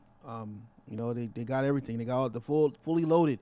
I just hope that I'm gonna say it like this, man. Georgia just got to come out and do what they do. Flex the defense and Kai Cash needs to not make mistakes. If he makes mistakes against Alabama, like he made against Penn State, I think Alabama's gonna have 21 points early if he throws 2 picks like that. So, because I think McCall, on the other hand, McCall balls, man. He knows how to get that ball down the field, and we've seen McCall, just take over games and not really be rattled too much. I don't think we've really seen McCall rattled at all this season. And I know what happened. Yeah, we put it on all Madden at 58 to 3 or whatever it was. I know guys wanna clown and everything, but I don't think it's gonna be the same kind of game, man. I think that what you're about to see here is you're about to see Bama with a solid defense, and a solid quarterback, a great quarterback, man, who knows how to distribute the ball. He's got loads of wide receivers, and Georgia gonna have to play some defense. It is what it is. The offense, the running game will probably not work for Alabama. I'm gonna go ahead and say that right now. Najee Harris is probably not gonna have 75 yards on the day, but if Alabama stays in that gun like they've been staying in, and McCall is just reading and throwing windows of opportunities against Georgia, he has more than enough of opportunity to actually beat this team on a more respectable game mode, and obviously the playbook and everything. So, but I'm always gonna go Alabama, man, just because I'm a Bama fan. So you already know how it's going right there, man. So yeah, man, Bama, man, they got it. I feel like the game is definitely going to be different, but I don't think the outcome is going to be different from last time. I think Georgia is going to be able to win this one. Will they dominate? I'm not going to say they're going to dominate, but I do feel like throughout the game, they will show that they are the better team. And so they've been doing it all season. Even though we've had some close games towards the end, I do feel that they are still going to be able to get it done and just continue their undefeated streak. So I'm going with Georgia here in this one. And so with that being said, also want to give a shout out. We just accepted a new coach. Well, welcomed him back into the RFL. Shout out to Michael Nils, see him in the chat. Used to coach the Salt Lake City Pioneers. Now he's coaching the Salt Lake City Elks, who was previously coached by Coach Marshall. And Florida, Tampa Bay, Florida native, going to be out there in Salt Lake City, man. Can't wait to see what he does there. In a pretty good division there. Going to be going up against Mitchie with the Snowhawks. And then, of course, Coach Bacigalupi always talking about some chips. We'll have to see. We'll have to see I'm just messing, guys. how that matchup. Don't get mad. We'll have to see how that matchup turns out, though, man. But great addition back, man. Knowledgeable. He's been through the process before, so can't wait to see what he's going to do there in Salt Lake once again. And, of course, for our last segment, it's about the new top 100 reveal. Now, I was not able to get the graphic for 20 through 11. So let me see if I can upload that real fast, because I did not put that in here. This is the last from the last podcast that we were on that I revealed. So you guys can look at that while I get this together. If you guys want to say anything while I'm doing that, you guys can. But let me go ahead and find this. Well, let me just get this conversation started in the chat here, guys. What did you guys think of the number 1 player and where Captain Goat fell? I just think that Justin I'm gonna Jones be honest. over there meditating with Noah on this thing, man. I'm gonna be honest too. I honestly didn't feel. I didn't feel like that was a bad placement, and the reason why is because Isaiah Ingram, even as dominated as Dre was, I still feel like Isaiah Ingram was by far the best, the most dominant player at his position for last season. I mean, 27.5 sacks. Even though Dre still had a stupendous season, throwing over 5,500 more yards than anybody's ever thrown in a season so far. I mean, I still feel like just the presence of Isaiah Ingram on the opposite side of the field, which is all, you already knew a sack was coming, you knew a big play was coming, and he did it all season. So I think he deserved that number 1 spot. Yeah, I'm really not a fan of that guy, to be honest, man. I know you're not. Not a fan of who? He said he's not a fan of Isaiah Ingram because, of course, he gets sacked.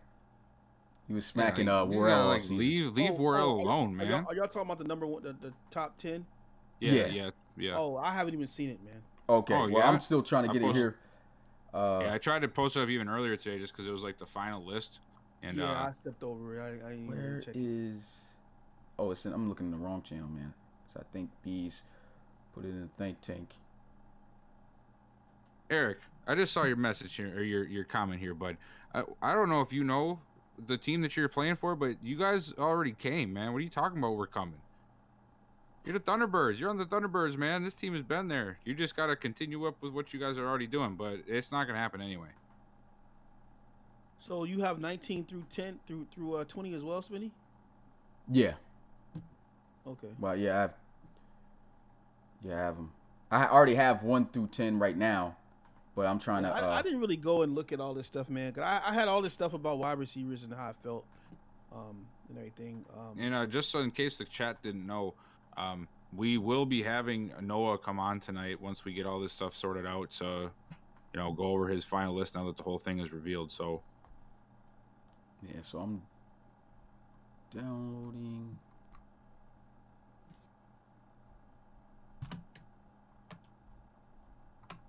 I probably gotta refresh this page or something. There it is.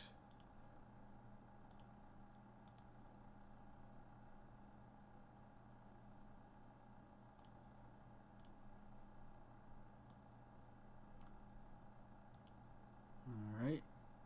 Yeah, my I just got one thing to say, and I'm just gonna say it when All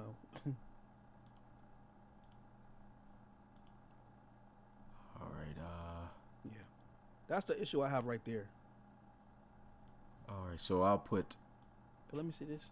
All right. So this is what we didn't cover from last week's podcast. So we have. Let me actually. Can I put this down? What's going on here? I can't move it. You guys just see the extra stuff. But this is 20 through 11. So we have at number 20, cornerback Craig Chapman for the Shamrocks. Glenn Hay at 19 for the Voyagers. Running back for the Cougars, Denard Locker. Linebacker for the Explorers, DeMarco Lando. Cornerback and Relocation Bowl MVP for the Red Dragons, Evante Celestin coming at 16. Running back for the Celtic Tigers, Trey Worsley, 15. Quarterback for Huskies, Brady Hudson, 14. Tavares Golson, 13 for the Gunners. Nathan Schmidt, defensive tackle for the Explorers, and 11, Keith Guyton, wide receiver for the Huskies. So thoughts on that? You said you want to say something about this one, Rob? Man, I don't remember, bro. I don't have it written down, and so I don't want to get into a fisticuffs with this guy Noah on the podcast, and I don't have my stats. You know what I'm saying? But I just don't feel when I could have sworn when I saw my stats, Keith Guyton was like the ninth. Keith Guyton was not that high on the wide receiver between when you add up both the ARC and the NRC together. And so to see him as the number 11, but I understand he said he did this based off, he tried to balance it and all this other stuff, you know what I mean? But to me, it just looks bad when you see Keith Guyton at number 11.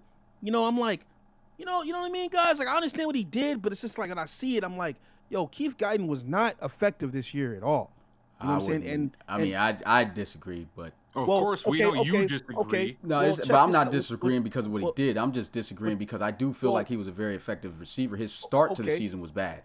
Okay, you know what? You know what I'm gonna say then? I'm gonna say he was an effective receiver, but he only had literally like 5 more receptions than Kentavious did, and he literally and maybe 100 yards, and Kentavious is all the way back in the 30s somewhere, something like that. So. But I have to understand. Is he in the next one? No. Was he in this one? Yeah, he's not in. He's way past there. Way down. Keep going.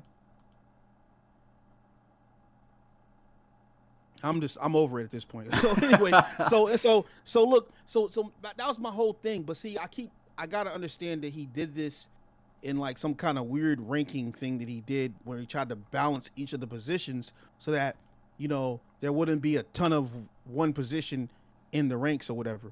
But Keith Guyton, when I did the stats, I did the stats for both the NRC and the ARC, and Keith Guyton was just above Kentavious Henderson. And so like if Kentavious Henderson was at like number 11 or 10, then Keith Guyton was at number 9 or 10.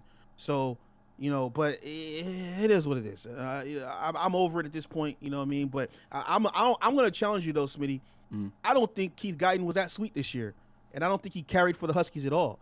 And I think that had he been how he's supposed to be, that the Huskies would have probably beat the Cougars, and probably did what they had to do, but he wasn't. He wasn't that great, bro. He was just, and it was an average. Actually, I feel like it was like kind of a below average year for him as compared to the rest of the ARC and NRC, especially when you call him the best wide receiver in the game. Well, I'm going to say to my argument of that I do not feel at all that he had a lackluster season. And it was not all the way on him for that. And for the argument of putting Contavious Henderson over him, he should be over Contavious Henderson. As you mentioned, he had 5 more catches and he also had 100 more yards. He still had a better season. So what you would do is he's already beaten him in that aspect in terms of stats.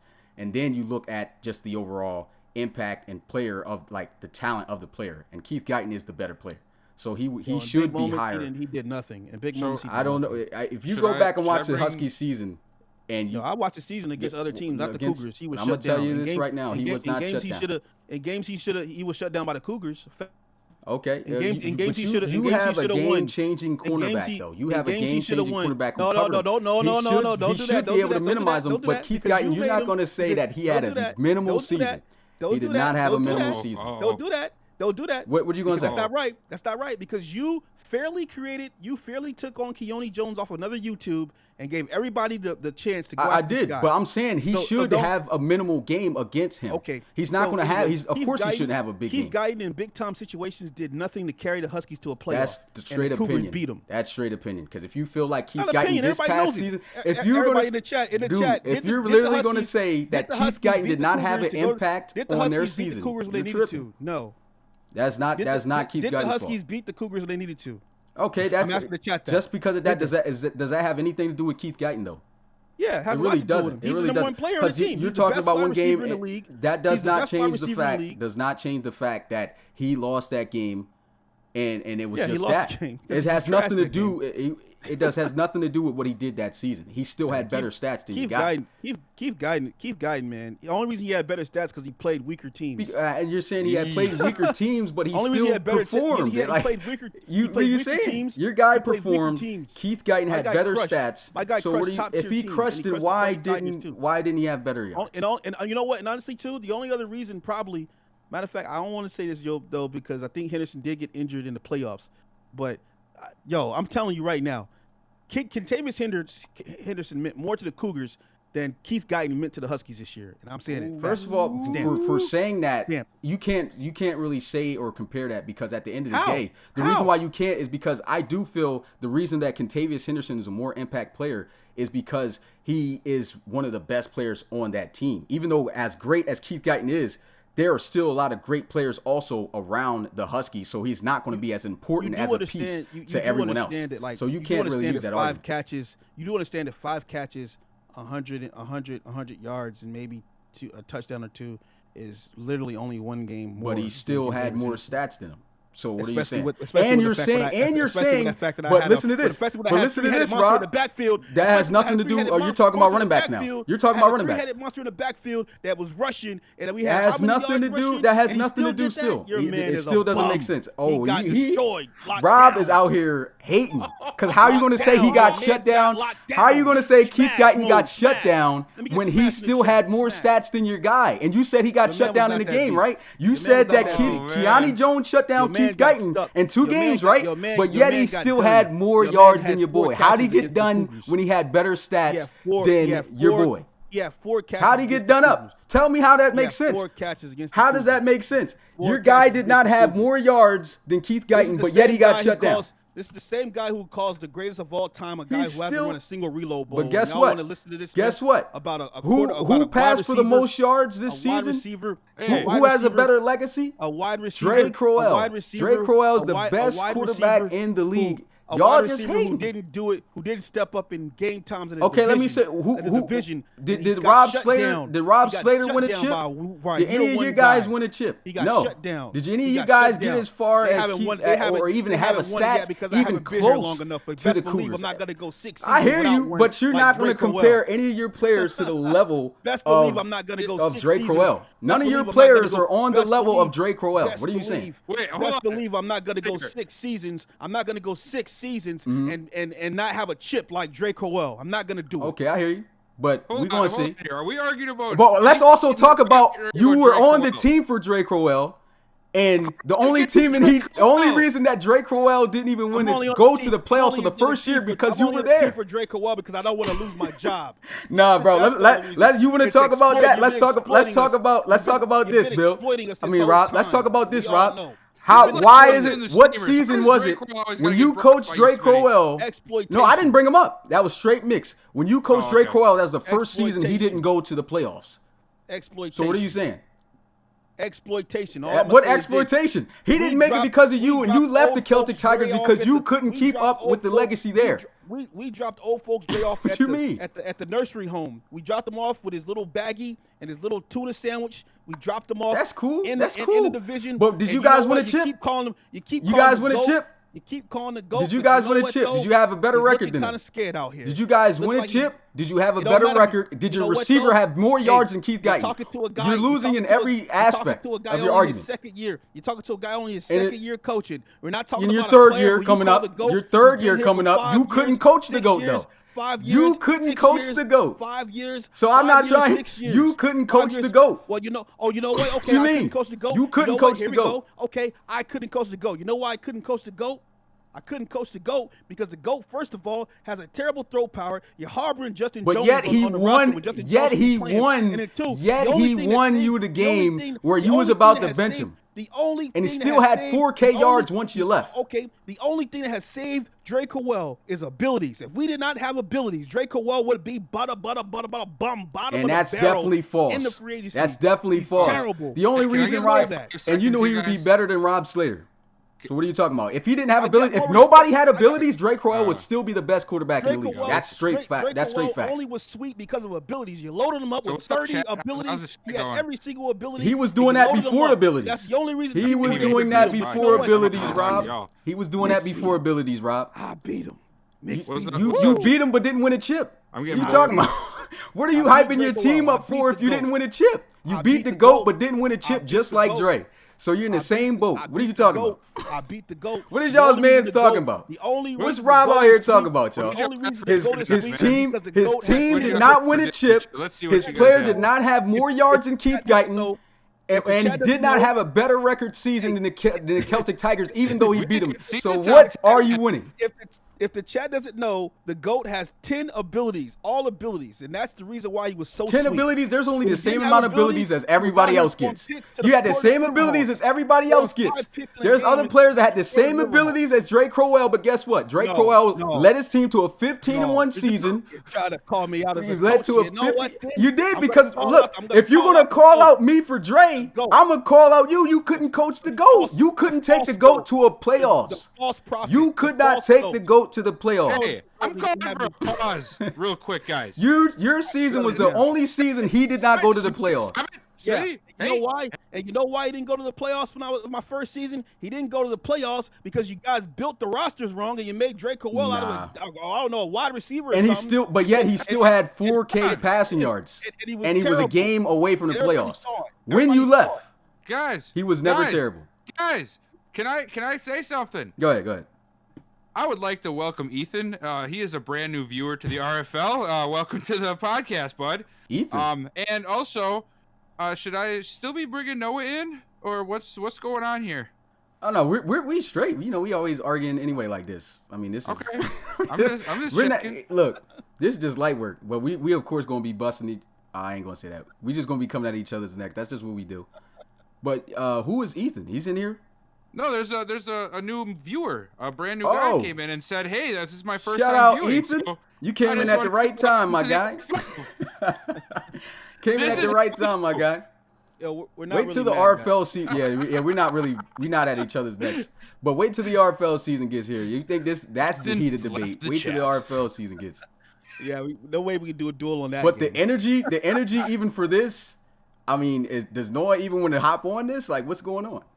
You guys know that I was trying to say. Oh, he is still here, but this was like 20 minutes ago that he said, "Hey, what's up? I'm a new viewer." Oh man! Now we had to get those viewpoints out. We had to. Sorry, you came into a ratchet moment. It's all good. That's good for the podcast. Man. I think everybody thoroughly enjoyed it. Yeah, it definitely. I was talking. Yeah, we heard you. I don't think you did. We did, but we had to get our points out there, man. No one wants in. Noah Even though has Dre is been still a clamoring to GOAT. come in here in the podcast. Are we ready for Noah to come in?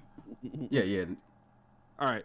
Let's get Mr. Underhill in here, who is the creator of this list and of this last little debate. You sure you want to hop in this smoke, Noah? Oh, Sure you want to hop in this smoke? You go ahead and get the air freshener out. you want the smoke? Get the air freshener out, man. Is he here? I have to wear the mask, man. I'm getting there. Okay. I'm getting there. All right, boom, bada bing, bada boom. Just know that's a what's it called? A preview of when season 6 gets here on how heated the debates are going to get. Well, when we go to teams. luckily I don't play the Celtic Tigers this season. Well, I think that it would have been different. And there's the ding. I'll see them in the division. Here we go. What's going on, Noah? For about 15 minutes to get on this. Jeez Louise. All right, We so don't even first see the top 10 yet. So first off, let's get on to the topic about the top 100 list. So Rob does not agree with Keith Guyton being up at 11. I know. No, don't put words in my mouth. Okay. Don't put words in my mouth. Well, what were you saying? Because I know he's gonna come in here with his little stats and everything. Oh no, Mix, you don't understand. You know we can't have. All right, I'm gonna let Rob. I'm gonna let Rob. You go ahead and say what you were going to say about the list. No, I just feel to keep. Look, I understand your list, man. I understand you have to balance this out. I get it, but at some point, I feel like, and maybe I wish I could have had time to maybe talk to you and encourage you a little bit, because I feel personally like there are certain guys who just meant more to their team. You know what I'm saying? And they were more successful in a sense. But I know what the guys are gonna say. Oh, he had 5 more catches. He had 2 more touchdowns. He has to be up there. But Keith Guyton, when I look at Keith Guyton in relation to the rest of the league, like I don't really feel like Keith Guyton really made a whole bunch of terrible noise this last year. You know, like other guys did. And then 1,307 yards. Okay, yeah, I know you got your stats. I don't have mine, so it's an ambush. But who? Hey, it's all the same hey, stats. Rob. I'm telling you, This is what I'm gonna say, Rob. Just call out a player, Bill. If you can get on Madden or something, call out a player that you say would had a better season than Keith Guyton. That should probably be around that. Henderson, of course, Henderson had a better season. But, I don't care. Okay, you have his stats though, receptions. Noah. Read his stats compared to Keith Guyton's. Okay, I'm pulling it up right here, right now. I gotta scroll through this video that Justin made for me. Thank you. And once again, Contavious Henderson, one less catch, and he only had 1,192 yards, averaged 14 yards per reception. Guyton was up by 1.2 yards, and 2 more touchdowns for Guyton. You can say that he was less important. Why are there 40 slots behind them? Now this is what I'll do. Okay, This is what I'll do though, why. Rob. I'm gonna Here's go why. check because he might have been the next receiver. Did you put a receiver? Let me see. Did you put Yeah, another? You put Elijah Bentley. He's Okay. Which is Contavious understandable. Henderson, listen, is Contavious Henderson better than Maurice Darman this year? No, I'm not gonna say that. No. Was he better than C.J. Robinson this year? No, I'm not gonna say that. No.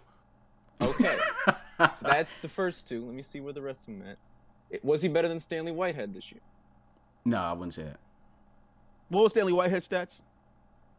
Bulldogs were terrible, Well, man. but you talking about the mean team nothing. though. Was he better than Elijah? Whitehead I was understand it. balling. Look, I understand that you guys. I just have a different angle, and I'm gonna. Was he better than Elijah? Now Bentley? let Rob go ahead. Hold Let on, Rob hold go on, ahead. hold on. So look, I totally understand that you guys are going to use the stats as a way to say that someone is better. But me personally, I have a different angle, and I've been saying this during the college series, right? Like, even though the stats may reflect one thing, the play that you're in production you're getting out of a player with the overall of the team and the team going places, it says a whole bunch more than the actual stat line. I'm not going to say I know Elijah Bentley had a better year than Contavious Henderson, but look at the Crusaders. But let me be honest. See, you cannot take.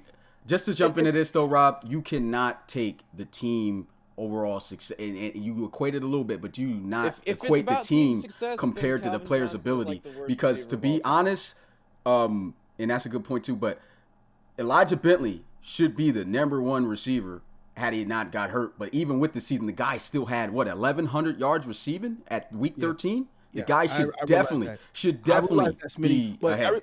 Look, football is about philosophies. Can we agree? I agree to that, but your point is you're still trying to say that just because he was on the Crusaders, he shouldn't be ranked higher. But now I do not agree with that at all. So maybe I'll reach there. But what I'm saying is this though. I feel like when I look at Keith Guyton, bro, you know what I'm saying, and I look at what Kentavious Henderson did for the Cougars before he was injured in the playoff game, and and what he did, bro.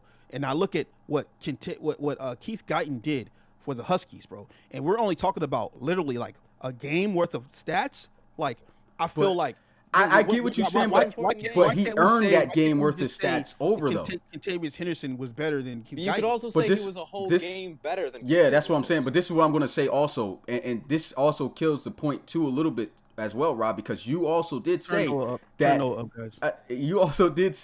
Keith Guyton was getting shut down in both your games, right? Yeah, he got shut down. So if he got shut down in both of your games and still played a whole game better than your boy, that tells me that he's killing. He played Stanley Whitehead, by the way. Do you have Bill? Do you have the season? Do you have the schedule for who the Huskies play? He probably racked up a whole bunch of stats on some coach who didn't scheme. I guarantee it. Or he probably had an NFL game, and that's probably what happened. But you guys had NFL games too. You can't throw that in there. I'm capping. Okay, I'll cap. Hey, I heard you say something about the schedule. I'm in Madden 20 right now. All right, so you're in Madden 20 right now. I want you to read me who Keith Guyton played and what his stat. Well, you ain't gonna be able to see because Madden didn't have. Everybody knows the Cougars had the worst schedule in the league. Everyone knows that. Y'all had the toughest. Yeah, y'all had one of the toughest schedules. No, don't say one of them. Say the word. Say the toughest schedule. I'm not gonna say that. There's other teams that had tough schedules too. Nobody had a tougher schedule than. I guarantee you. Let me read this schedule off here. All right, guys. All right. All right. So we had the Huskies starting off in week 1, and if I apologize, if my voice doesn't sound as loud when I'm saying this because I have to turn my head towards the TV. So we got the Bulls, then the Black Knights, Aviators, Cougars, bye week. Don't count the NFL. Can't count the. Cougars again, Armadillos, Sentinels, bye week, Aviators, Bulldogs, bye week, River Hogs. That is not a light schedule. And Bulls. That is not a light schedule. You calling those? You're calling the Armadillos, River Hogs. Hold on, Smitty. Who's bums? Let's do it again, Bill. Please say it slowly. I heard Aviators 2 times. They're in the same division. So Bulldogs 2 times. First of all, Aviators and Bulldogs were terrible this year 2 times. The other team was the Portland River Hogs. Even though the Bulldogs did not make a playoff again, does not mean that they were terrible. Armadillos, terrible. Washington. Armadillos are not terrible. Bro, these are not terrible teams.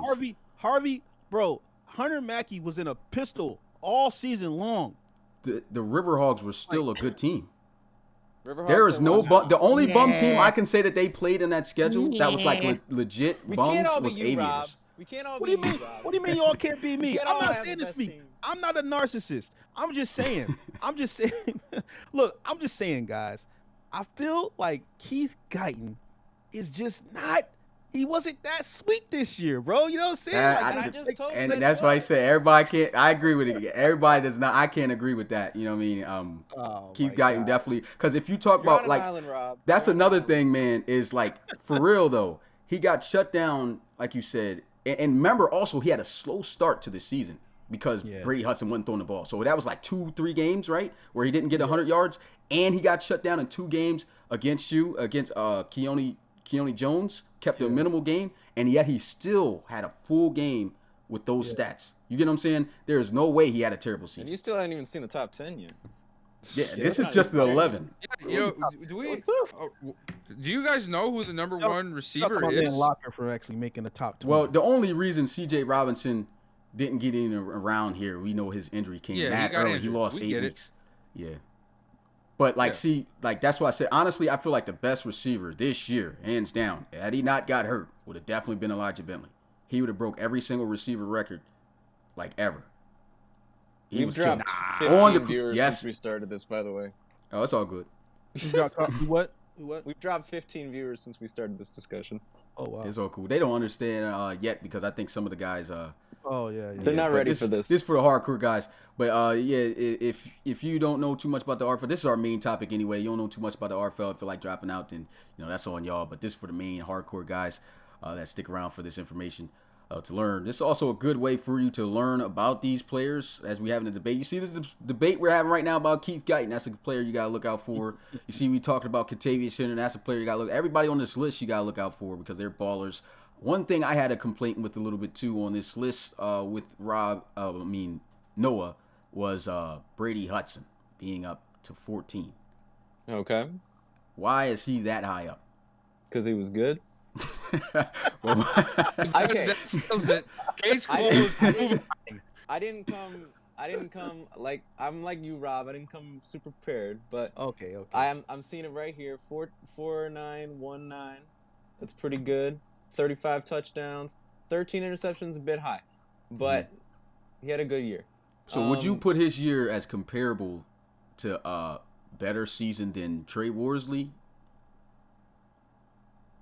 or Jannard Locker that year, or even Glenn Hay? Yeah, I think he was better, but You that's think? just my opinion. Okay, what is your Yeah. opinion? Yeah. We'll leave it at that. Terrible opinion, by the way. That's fine. That's fine. I will, before we get to actually we'll get to top 10 first, and then I'll put that at the end.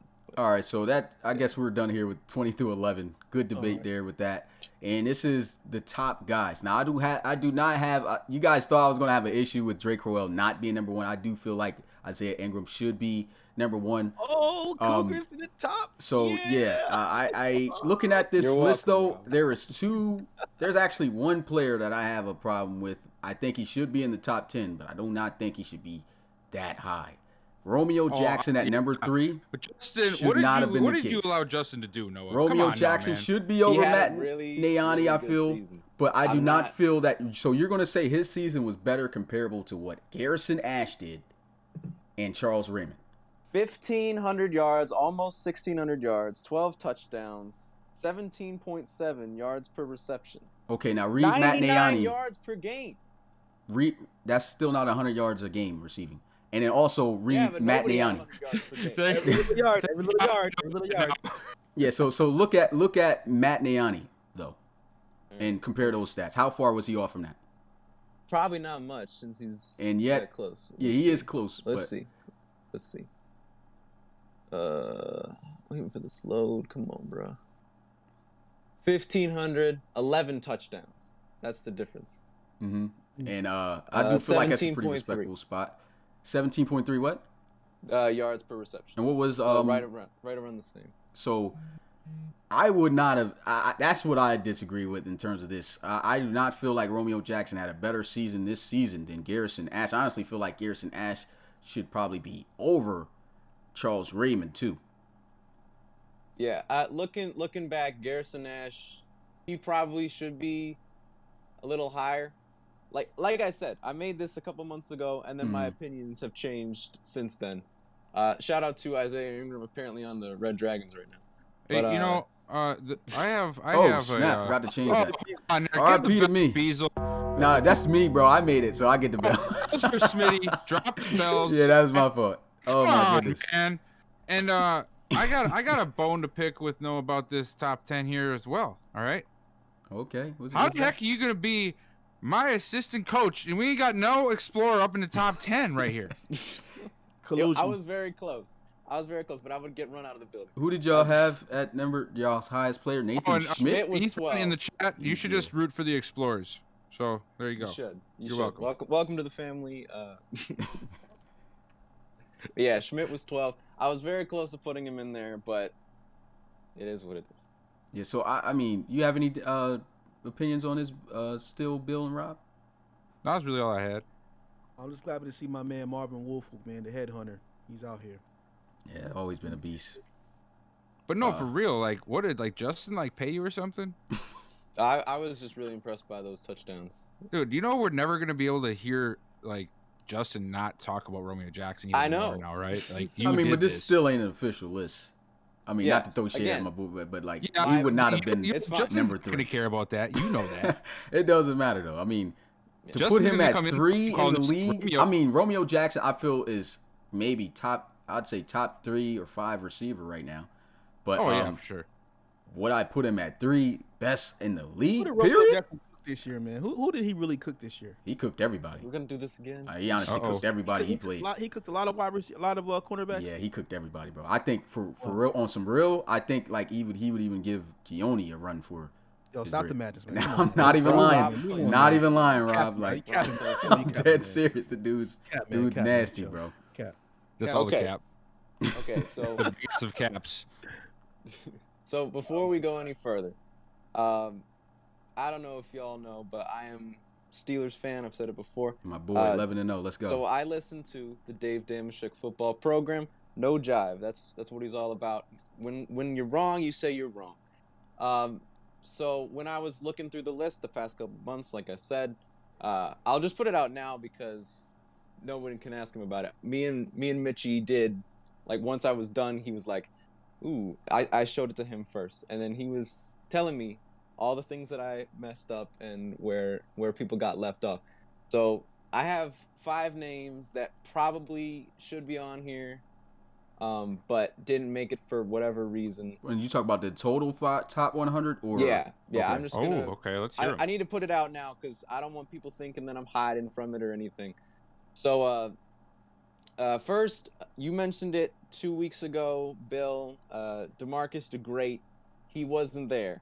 And my excuse was when I was doing the offensive lineman, how I did it was I looked on the Pro Bowl voting and picked from there. And obviously, Yeesh. DeGreat wouldn't have been on the Pro Bowl voting because he was in the Pro Bowl. Not a good excuse, but that's the one I have.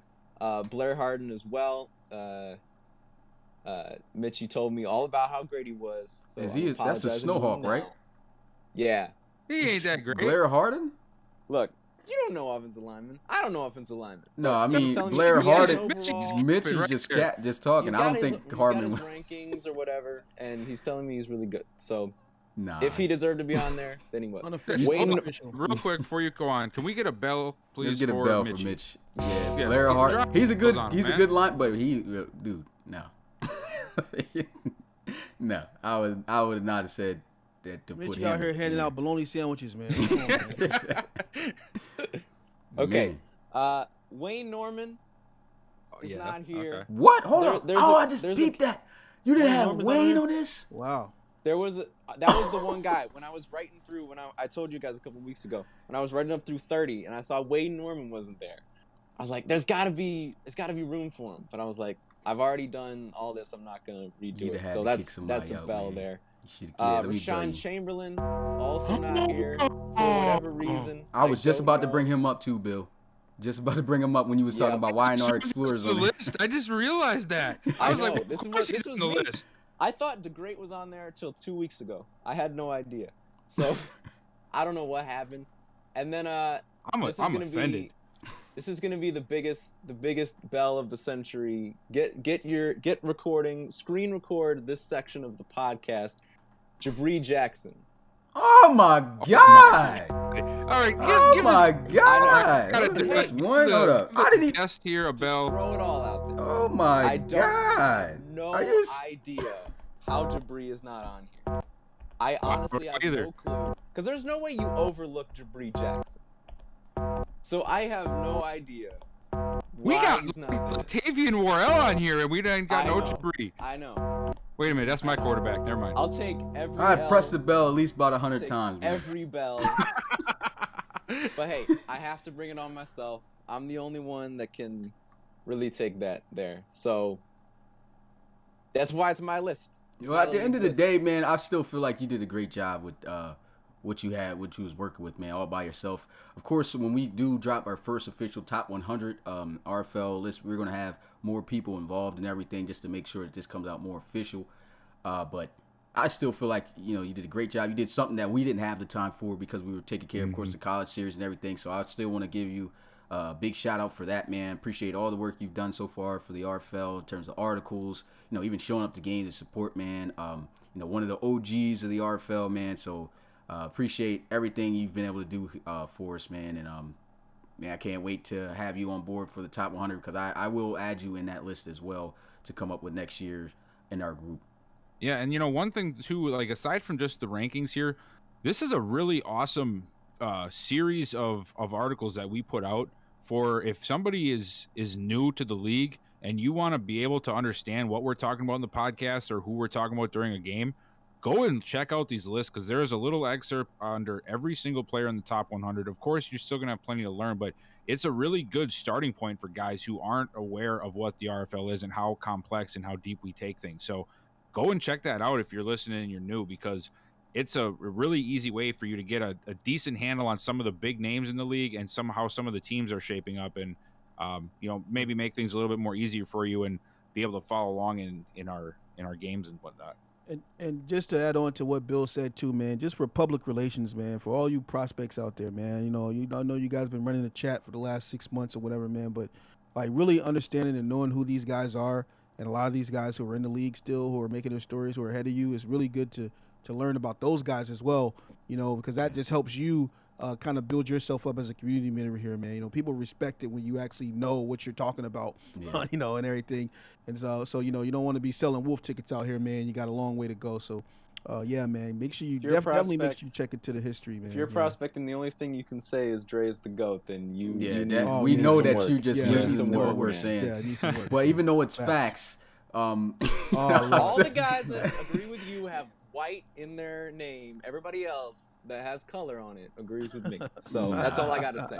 That's all I got to say. You know how people just hate me here about somebody who crazy. got snubbed on this list. Who's that? Why is Colin Mentor not on this list, man? He should be on the least 100. The least 100 right there. But that's the fastest guy to go nowhere in the RIP to him for submitting a 5'5" quarterback. But how did you even let that go through, man? That was at a time. What was that? 3 years ago? Yeah, this is what Smitty did. Way before. I didn't care too early on. That's why we got nacho cheese in here.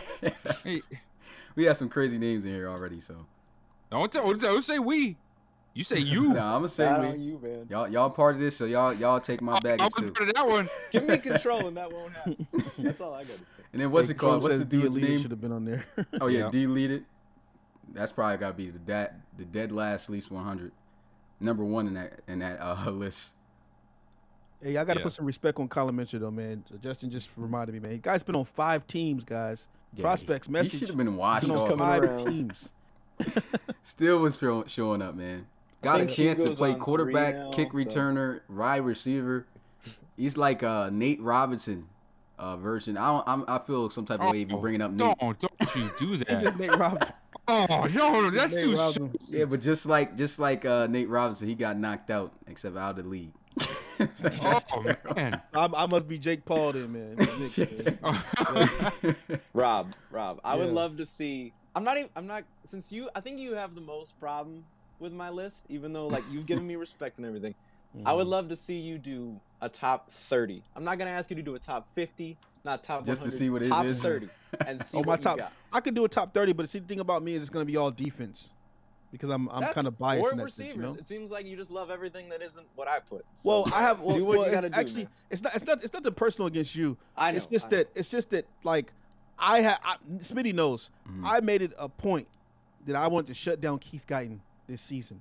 And so I'm obviously a little bit more animated about this, and I'm being really stuck up about Henderson and Guyton situation because it was my point. Since even when Smitty said, "Hey, there's a guy in the free agency, Keone Jones, and he wants to interview," like you guys know how hard I went, because if I hadn't went and got Keone Jones, Keith Guyton would have been destroying me this year. 3 touchdowns like in the preseason. Yeah, game. killing me, crushing me. And the backstory on that, right, is what he did to me in my first preseason game as a Celtic Tiger, right? Then he put up 5 touchdowns or something like that. It was a Celtic Tiger. Yep. Yeah, he put up 3 in touchdowns the first quarter. 3 touchdowns in the first quarter on me. Yeah. And so that's always haunted me. You know what I'm saying? So when I came to the Cougars, I saw, there's no way Exo Bankston is gonna guard Keith Guyton, right? So I had to make it a point, and I was begging Smitty, like, man, is there something we could do, man? I need to get a cornerback. Can I make a trade? And Smitty, I was trying to trade for every single cornerback in the ARC, man. And Smitty was like shutting it down. Nah, Rob. And so when Keone Jones fell into my lap, I was like really like bent. I was like, oh my God. Oh, I finally got a cornerback that I think could shut this guy down, and maybe we'll win a game against the Huskies. And that's what happened. And the rest is history. So I'm being a little bit extra and animated, and I know. but I respect if it wasn't for you, Rob, Keith would be the number 1 receiver. Just think of it that way. Number one. He's number 3 Wow. instead of number 1. Number 1. Oh, You're man. Yikes. But instead, we got He's the Romeo Romeo. Jackson. Yeah, Romeo Jackson, man. got I gotta start Romeo taking Justin more seriously, man. Yeah, I think sometimes he gets a little bit. And we do give you your props though, Justin. So, but Yeah, I I just think like giving him a hard time just because Yeah, he's not just 'cause afraid he's to the youngest. gloat. Yeah. Yeah. Justin's also he's a youngster, you know what I mean? And you know how we're still kind of grooming him and everything, you know what I mean? But Justin thinks the Steamers are the Patriots. If y'all don't know that, like Yeah. he thinks the Steamers are like the Patriots and there's nobody better than them. And Look. and that's what I like about him though, because he's kind of like me in a sense. He thinks that every guy he picks up is the greatest player since sliced bread. You know what I mean? That's how you gotta. And that's how you gotta exactly, think, man. exactly. Don't ever man. be thinking you're losing. 'Cause Right, if you're right. losing, then you will. Like I see guys, they put guys up, you know, guys like a 70 overall. You put them on the trade block, get rid of him. Justin got 70 overalls, and he'll tell you are Jerry Rice. You know what I'm saying? And he'll tell you that in the heartbeat. He'll argue with you to the death, and then come game day, this guy's torturing you for seven receptions and a touchdown. You know, so yeah, man. You know, I respect it, man. Yeah, I'm excited to see what the Steamers do. Because if you can get Kerrigan for a whole year and whew, it's gonna be tough to beat him. Yeah, but RIP to Justin for even last year. I'm gonna bell him now for having Kerrigan come back, starting him immediately, and getting injured again. Yeah, that was terrible. Bringing him back early, not just brought having him back play right early and then played him. Yeah, you'd never choose bringing them back early in Madden. It's a trick. Never worth it. Even if you have 0 overall running backs, it's fine. Yeah. Well, that's going to do it here for us, man. We definitely ran over time. This is probably our longest podcast, 2 hours and about 13 minutes. But, man, I thought this was a very great podcast. Good debates we had going on. Of course, shout out to everyone that's here. I bet we sound crazy. Oh, yeah. Before we go, I'm going to be going over the full top 100 like you all wanted to do. But I'm going to do it on Mitchie's show. So in the next week or two, we're going to do that. We're going to go through the whole thing. So check out for that, guys. It's going to be a good time. All right, then. All right. Sounds Well, good. it's your There boy we go. Smitty, RFL Commissioner, play-by-play commentator, along with Bill, Rob, a.k.a. Mix, and then we got Noah. What we going? Just go with your nickname, That's Bill's fine son? with me. What we call him? Going What with we Bill what's his Jr.? nickname? Huh? Going with Bill Jr.? What we doing? Bill's my dad. We gotta give him something else, man. We gotta give him something else. We gotta give you something else. That'll we'll come. something We decent. don't want to force nothing, so we'll just say we Yeah. got Mr. Underhill in the chat. But all right, guys, we'll see you guys next time. Thanks for showing up. Make sure you smash the like button too if you haven't already. Peace. Go Explorers. Yeah, you didn't, so too bad.